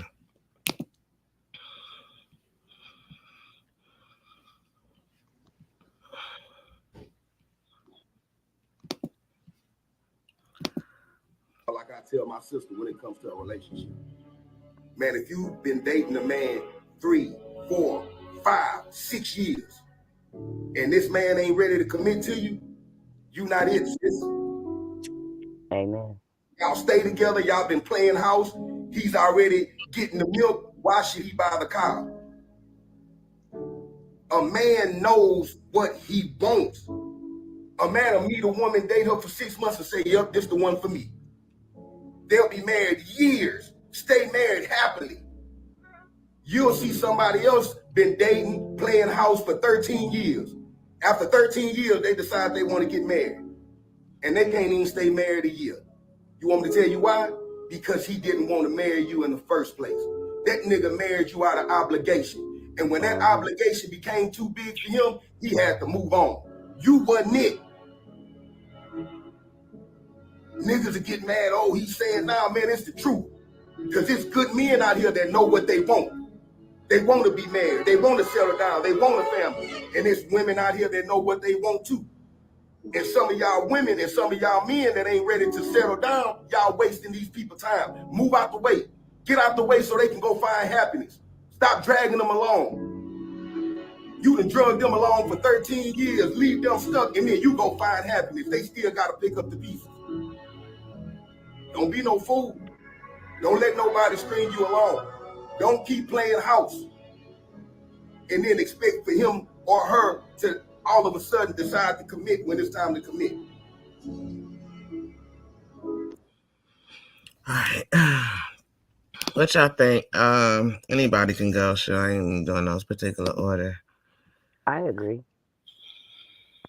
And the thing about that is, with one exception to how he said it, don't let these people string you along. I said it in one of the last shows we had. It is sad and unfortunate when a person does not know when game is being ran on them. Unfortunately, it is their problem for not knowing that. Is it right? I'm not saying that. But if you don't know it, that's what you're subjecting yourself to, man or woman. But I believe he's absolutely correct. Absolutely. I feel that. Because it's either shit or get off the pot. A man does know. And a woman should know that if he's been dating you for a long time, I've heard a man say, have a long engagement. For what? Either you want her or you don't. Have a long engagement for what? I say a year engagement is cool. Because that gives you enough time to prepare for your wedding. And it's definitely going to show you who that person is within that year. But are you aware enough to see it? Are you going to justify it? Are you going to make excuses for it? Or are you going to let him go or her go? But when it comes to him speaking on what men want, he's absolutely correct. A man will know. It won't take him 10, 13 years to know if that's his wife or not. Right. And I've been a victim of that. 9 years. 9 years. 9 years of it. My good years. I said no to all of them. I didn't even know back then what But I real didn't love play was, house. but I knew it wasn't what I was getting. So I said no all 3 times. No. No, I never played house though. I never lived with them. No, we never lived Oh together. yeah. No, that ain't happening.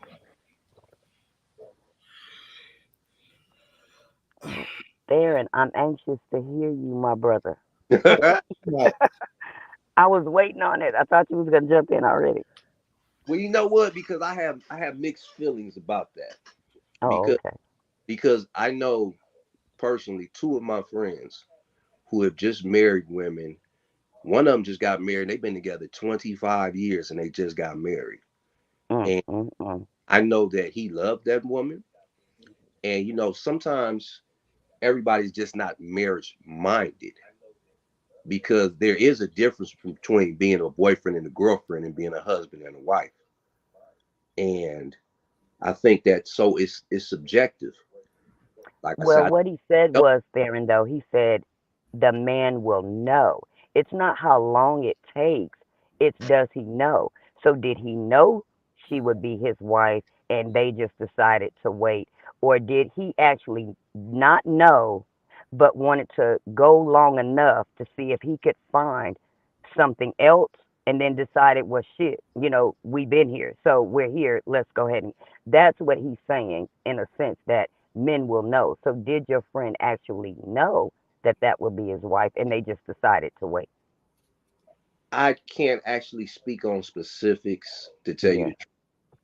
I just think that, like I say, not everybody is marriage minded, you Hmm. know, and I think that can be from our examples. Our actions are based on our examples and our experiences. Hmm. Preach. So a man and woman can be in love with each other and faithful to each other and but still be scared of marriage in itself because of Hmm. their examples. They may Hmm. didn't grow up with anybody that had a successful marriage. I have seen people and heard people say that once you get married, it's over with. Hmm. That's their opinion because those are their examples.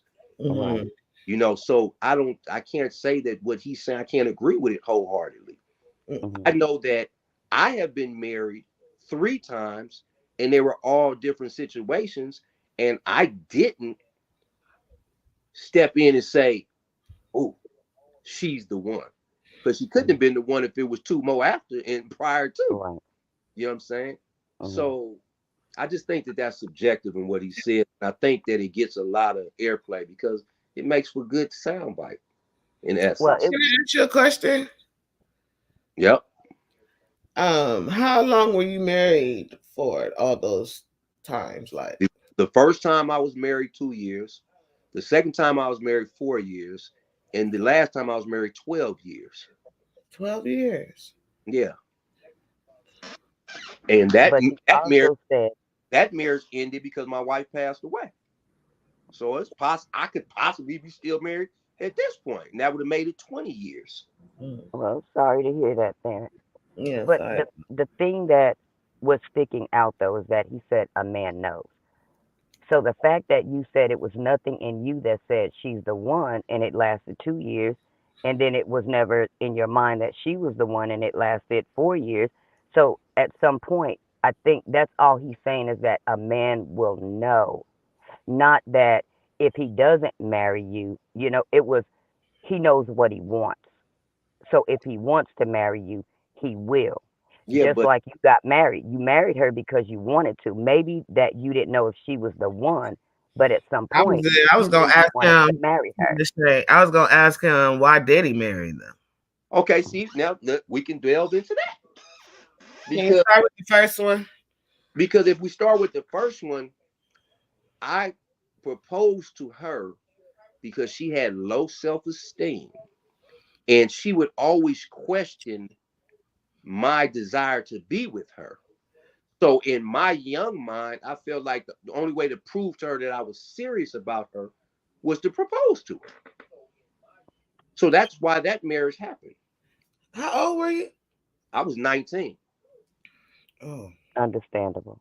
So, and now on to my second marriage, and I would still say unequivocally, without a doubt, that that was the one. But because of circumstances, I pushed her away.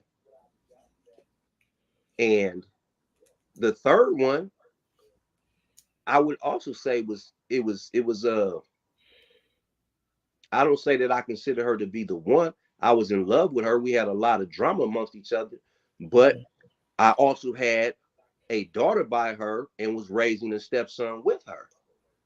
And so it seemed like us getting married would be in the best interest of all of us.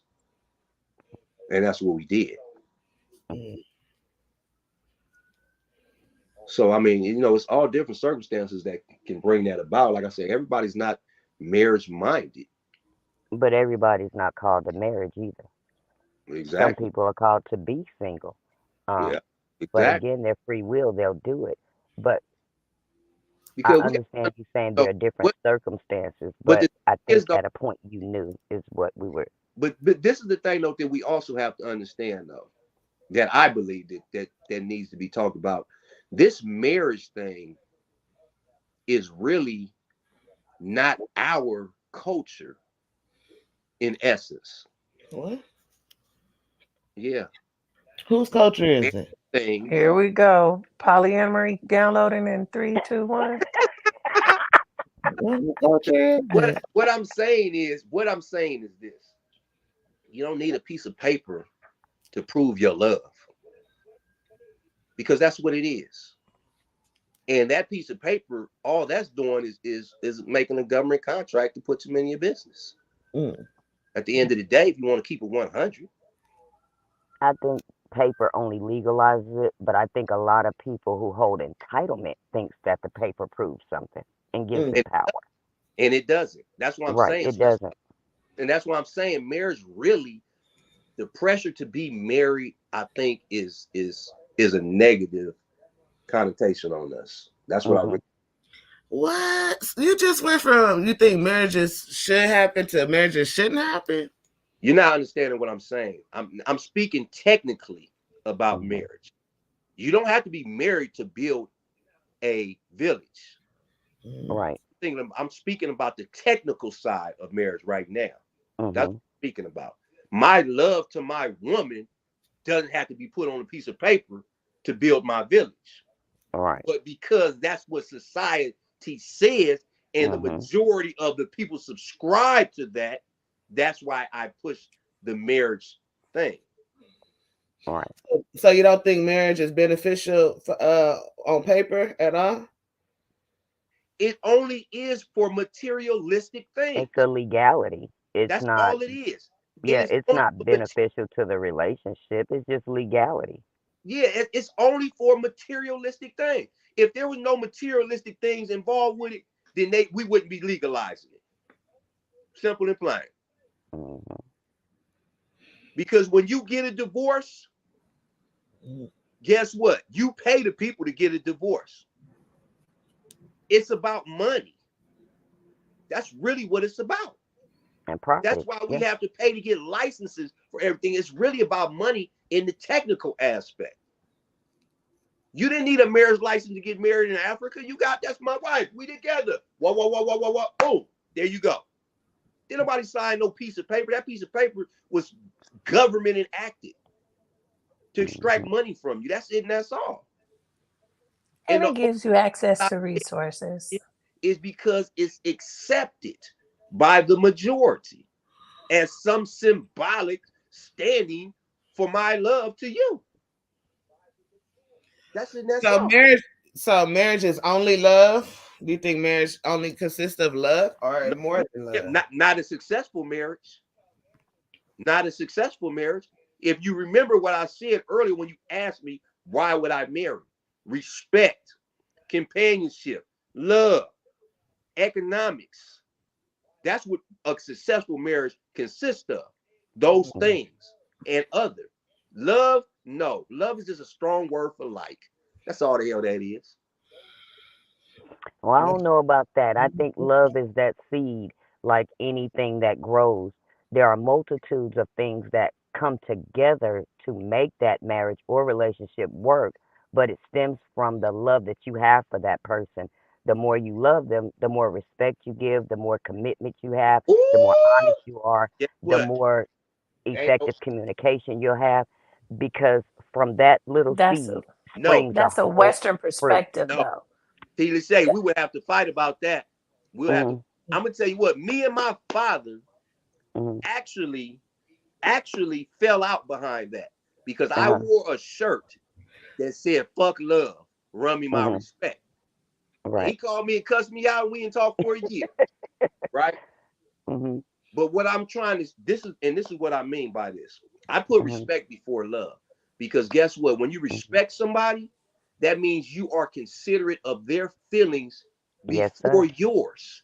Yes, I sir. want you, if you respect me, then we gonna have the time of our life because But if you people love people and they still kill, they still right, cheat, Hmm. they right, still but rape, they still do if all of these negative things, and they will then still that's tell not you they love. love. But if they That's not respect love. you, if they respect you before they act, they're gonna think about you. Before they speak, they're gonna think Yes, about they are. But you. So I that's guess why I I said guess they it's will about respect what you more. I didn't say that respect didn't come before love, because everything in this life is earned, not given. You have to earn respect, give it, and earn it. So I'm not saying that respect doesn't come before love. What I said was from love, you will respect a person even more. You will communicate even more. From love, you're apt to do more. I didn't say that respect didn't come before love, because you have to respect has to get you in the door. How you're treated, how you're talked to, all of that gets you in the door. But what I'm saying is the foundation, it has to have one.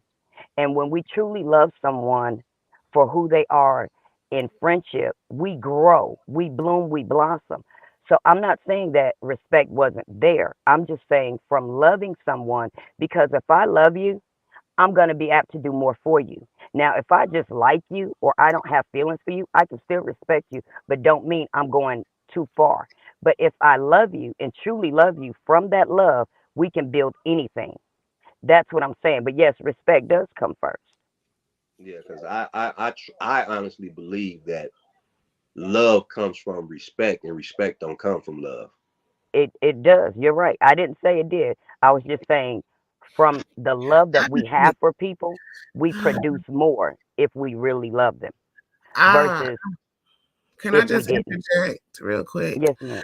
I feel like respect is under the umbrella of love, because in my how I learned what love is, it's like not to kill, not to steal, not to lie, not to cheat, not, to anybody, that's love, like, and that's respect, that's integrity, that's dignity, not to sleep with somebody's man, not to covet another man's, not to covet, all those type of things. So when I talk about love, it's like respecting, treat people the way you want to be treated, and treat that's love. And love is infinite. So I feel like respect is almost equal to love, but I feel like it's under the umbrella of love, Well, because are you meaning under the umbrella as in the fact that you have to love you as a person in order to love anyone else, to give the respect of what's instilled in you? Is that what you mean by under the umbrella? well, yeah, under the umbrella. So if both people are practicing these things, then that's with and when they interacting with each other, then that's love. You know what I'm saying? But if it's just like one person, even the one person practicing and the other one not, that's still love. So, I'm just trying to understand where you're coming from. She was Okay, talking so about say there's a hierarchy, South. right? If you say Hmm. there's a hierarchy, right? Hmm. You got love, then you got respect, you got integrity, you got Nope, dignity, you Hmm. got nope. those things. What? Well, I mean, Well, I let's can't just agree hear with out that the only point. I'm because just does everyone that you respect you love? Because everybody I respect, I don't love. I may respect their title. I may respect their governance over me, but I don't love that person. Right. And that's why I was saying I'm trying to understand the umbrella that you're talking about, Mika. Okay, so I know you were giving me an example. yeah, so you have love, then you have respect, dignity, and integrity. And so with those things combined, you doing all those things, or let's even say you're doing all the 5 love languages or whatever you want to call it. That's love. Like, so respect is included in love, dignity is included in love, integrity is included in love. This is what I'm saying. Right. But there's a beginning to everything. So, say, for instance, if I met Theron outside of here, okay, well, if I speak to him in a disrespectful way, or he approaches me in a disrespectful way, there isn't going to be any love to be shown because the respect factor just went out the door. Yeah, we saying the same thing. Okay. That's why I said I was trying to understand respect, where you were dignity, coming. and integrity combined equals love. That's what I said. But no, I was just trying to find out when you said it's under the umbrella. So I was trying to just make sure I was understanding where you were coming from. I don't agree. Oh well, I don't know. Well, that's why I think. Okay, so let's just do it in a mathematical problem. So you got love, then you got an equal sign, and then you got integrity, respect, and dignity on the other side of the equal sign. Okay, well, I don't know. Just because you reading it off of something, I'm just trying to make you visualize what I'm saying. But I can't. I don't have to visualize. Just because you're reading that does not make it true. I'm not reading nothing. They got plenty of laws on the books that are unjust. Just because they on the books don't make it right. I'm not even reading nothing. You ain't reading it? No. Okay. Then how you try to get me to visualize? You ain't reading it. How you visualizing it? Just like I told you. In your head, and you keep saying that it's under the umbrella when I had already explained that people can love you and still kill you. So respect. So that's not love. That is not love. If they kill you, they don't love you. Why? Why that is not love. It's not. You have mercy killings when people are terminally ill and pain, and their loved ones allow them to transition because they don't want to see their loved ones in hurt and torment. You don't think that's love? Yeah, that's but I don't think that's killing. I don't think that's killing. Okay. That's not killing. What is the definition of killing? Okay, she's looking at the technical aspect. Then you will be technically right. Thank you. Yes, I will not agree with that. Killing them or the nurse killing them? I don't know. So Mika. Yeah. What? They killing them. Mika. So you said you was in a relationship beforehand. You was married beforehand. Mm-hmm. And you love that person? I don't know. I don't love him now. I didn't love him now. I asked you, did you love him? Listen to the words that are coming out of my mouth. Let me think about this. It means past tense. I don't think so. Okay, then. So then why didn't you love him? Because you didn't respect him? Nope, I did not respect him. Thank you. Why you got married? Thank you. Thank you. There was no respect, so there was no love. Exactly. Thank you. But that's what we were saying that's already. Contrary to what you're saying. So you think that respect is the only ingredient for love, or what? No, they're saying it has to be respect before there can be love. So technically, I'm not still on that. Y'all still on that? No wonder you don't. That's the whole time. What you mean we still on? Girl, that's what we've been talking about. No, y'all still on. What you over there sipping on? Y'all still on. Respect is you still on his opinion, and I couldn't give my opinion. That's what y'all saying? No, what they're trying to get you to see is that when you got your words out, they didn't make sense. Bottle up. What the fuck? That's the hell we Tina talking. Shay got her opinion out. You got And your Mika, opinion I out. understand. And I I was was just trying to trying get to my opinion out. understand yours. Yeah, And so I was y'all just see, I trying to didn't understand understand. mine because I wasn't. She said what she had to say about the video. He said what he had to say about the video. Now I'm saying what I have to say. And I'm Yes, And respect. that's ma'am. how my And I shows was just always trying to go. If I understand it. don't know the order, that's how they Mika, always go. I ask a question, I go from person to Mika, person, and I ask the question. Everybody get a chance to talk. I'm not still stuck on what Mika, he said. I was talking Mika, about what I think. Mika, I and think I that love respectfully, is Let Mika, her. I feel like without, I don't think it just need respect. I think it need integrity and dignity on both sides, really, to be honest. I don't think that they were saying And I that feel what you like were. integrity and dignity comes before respect, because integrity, you got to have integrity and be self-respect and dignity and know how to act. And then when you meet somebody else, then that's going to get the respect. So you got a mixture of all those things. No, I think where it got lost or convoluted is because you said all of those other things were under the umbrella of love, which denotes that love comes first and then all these things after. That's why she kept asking you to expound on it because it didn't sound like what you were agreeing to was When what I'm you originally saying said.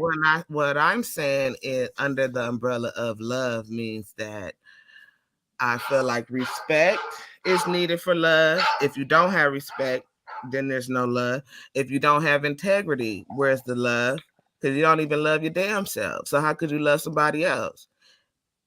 If you don't Right, have and that's dignity and and manners and stuff like that, or morals, then right. where That's why I said your meaning from self-preservation, meaning you come with all of this. But what we were saying is, if granted, if you don't love you, you can't love anyone else. But what we were saying is that upon meeting someone and going forward, that respect is right there first. So, yes, if you don't love you, you won't have any respect for anyone else because you don't respect yourself. So right. that's why I thought that's what you meant by under the umbrella, that you have to possess it in order to give it, and you do. But the first thing that comes first is respect. How do two people speak to one another to even get past, to get into a relationship? It starts with respect. That's what Theron's saying. Respect trumps love because in order to get to love, you have to show respect on both ends. It has to be a respect factor.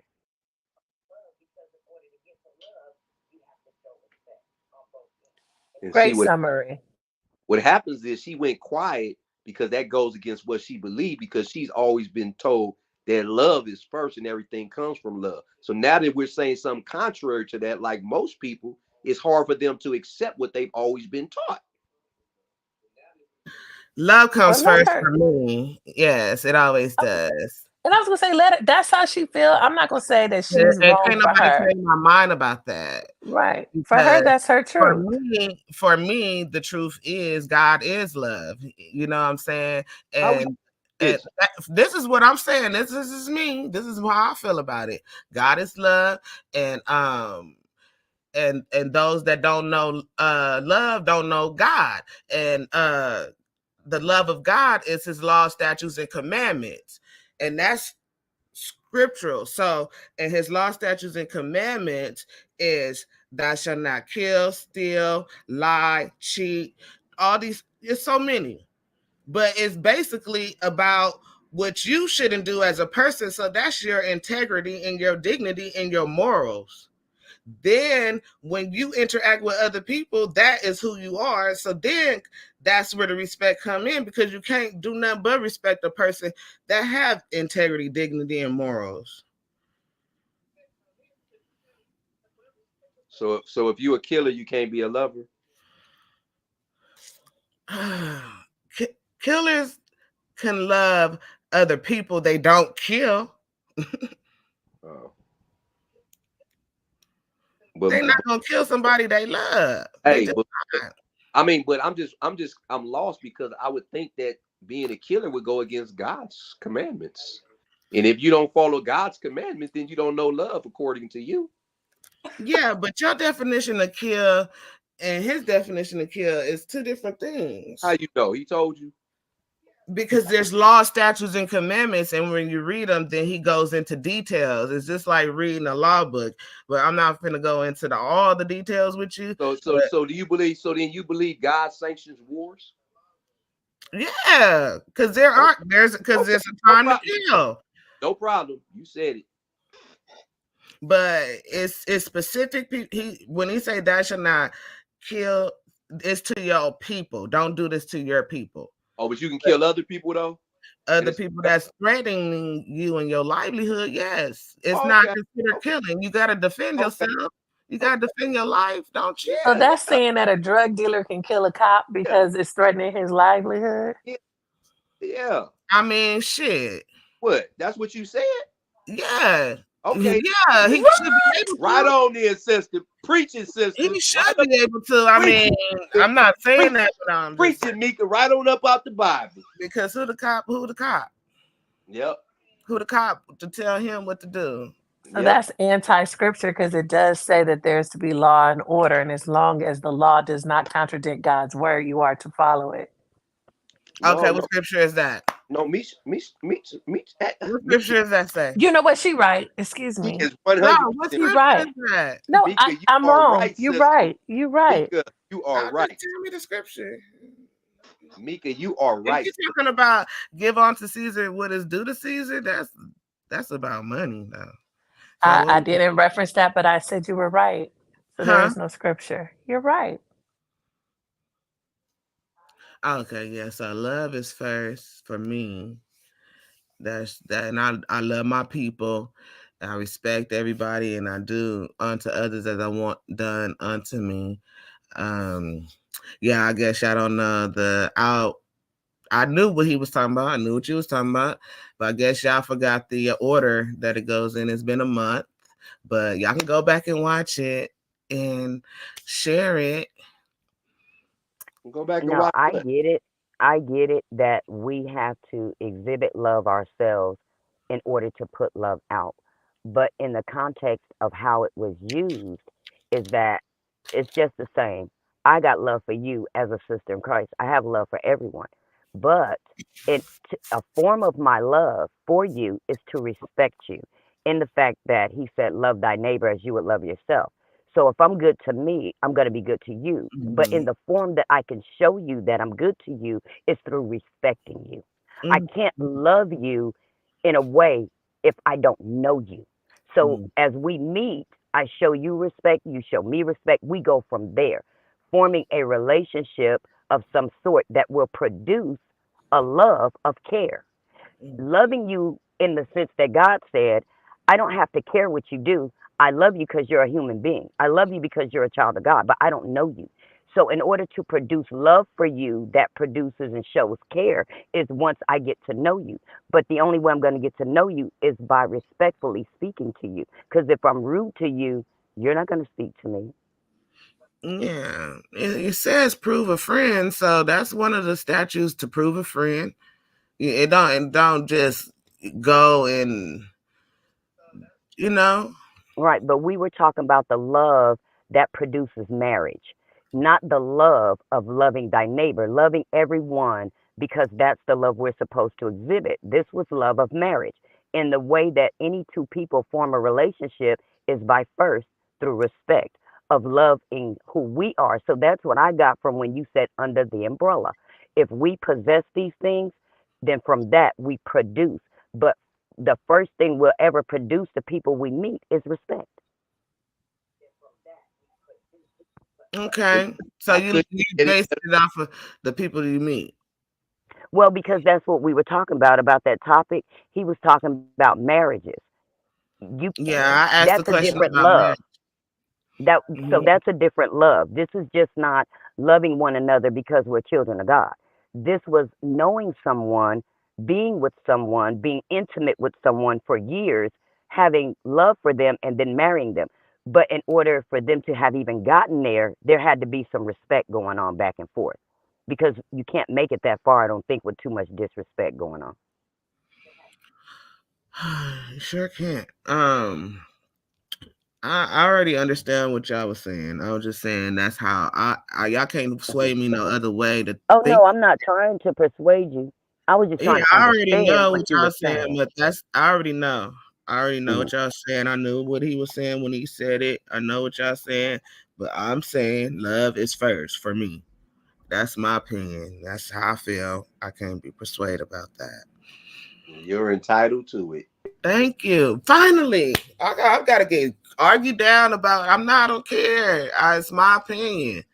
That's how I feel about it. Like, that's just what it is. You can have your opinion, just like everybody got opinions, but for whatever reason, my opinion don't matter on my show. I don't get what's going on tonight. I ain't even feeling the energy. I'm finna end this live. Because I don't understand. The energy is sucked up. Oh, Final thoughts. what was that? Final thoughts. Final thoughts. I just want to ask the questions for later conversation. The Bible doesn't instruct us to obey government rules, so I don't want to misquote you. You've got to find that scripture. No, I'm asking you, is that your stance? I didn't say nothing about no government rules. I'm just asking you because you said that if it's hurting your livelihood, you're allowed to kill. What?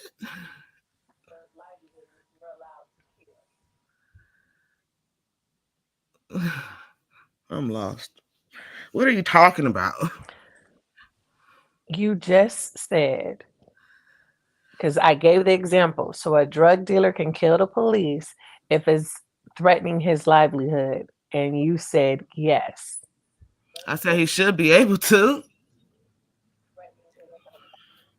That means Oh, yes.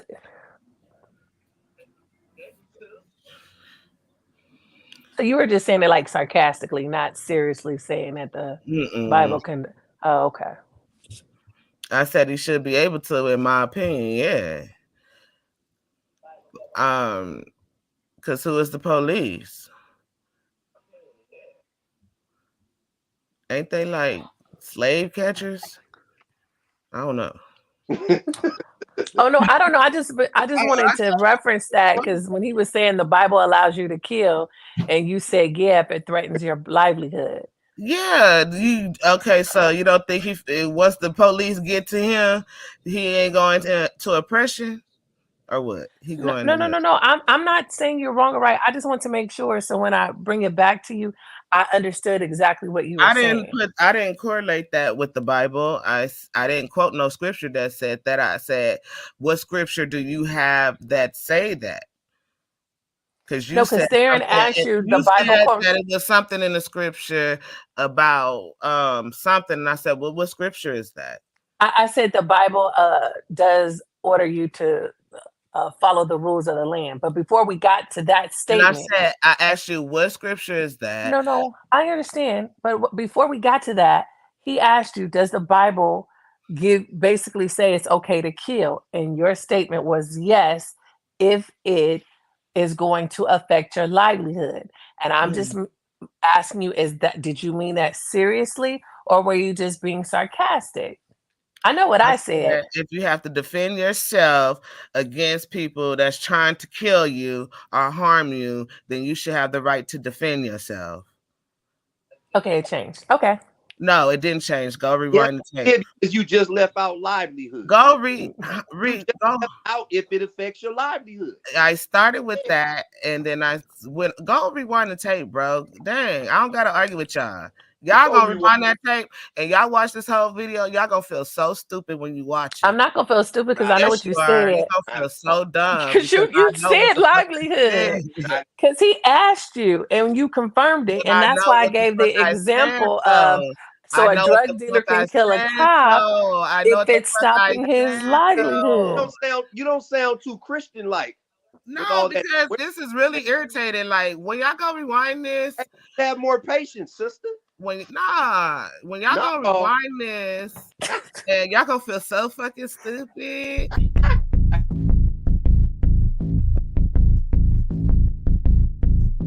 Show who you are. Good riddance.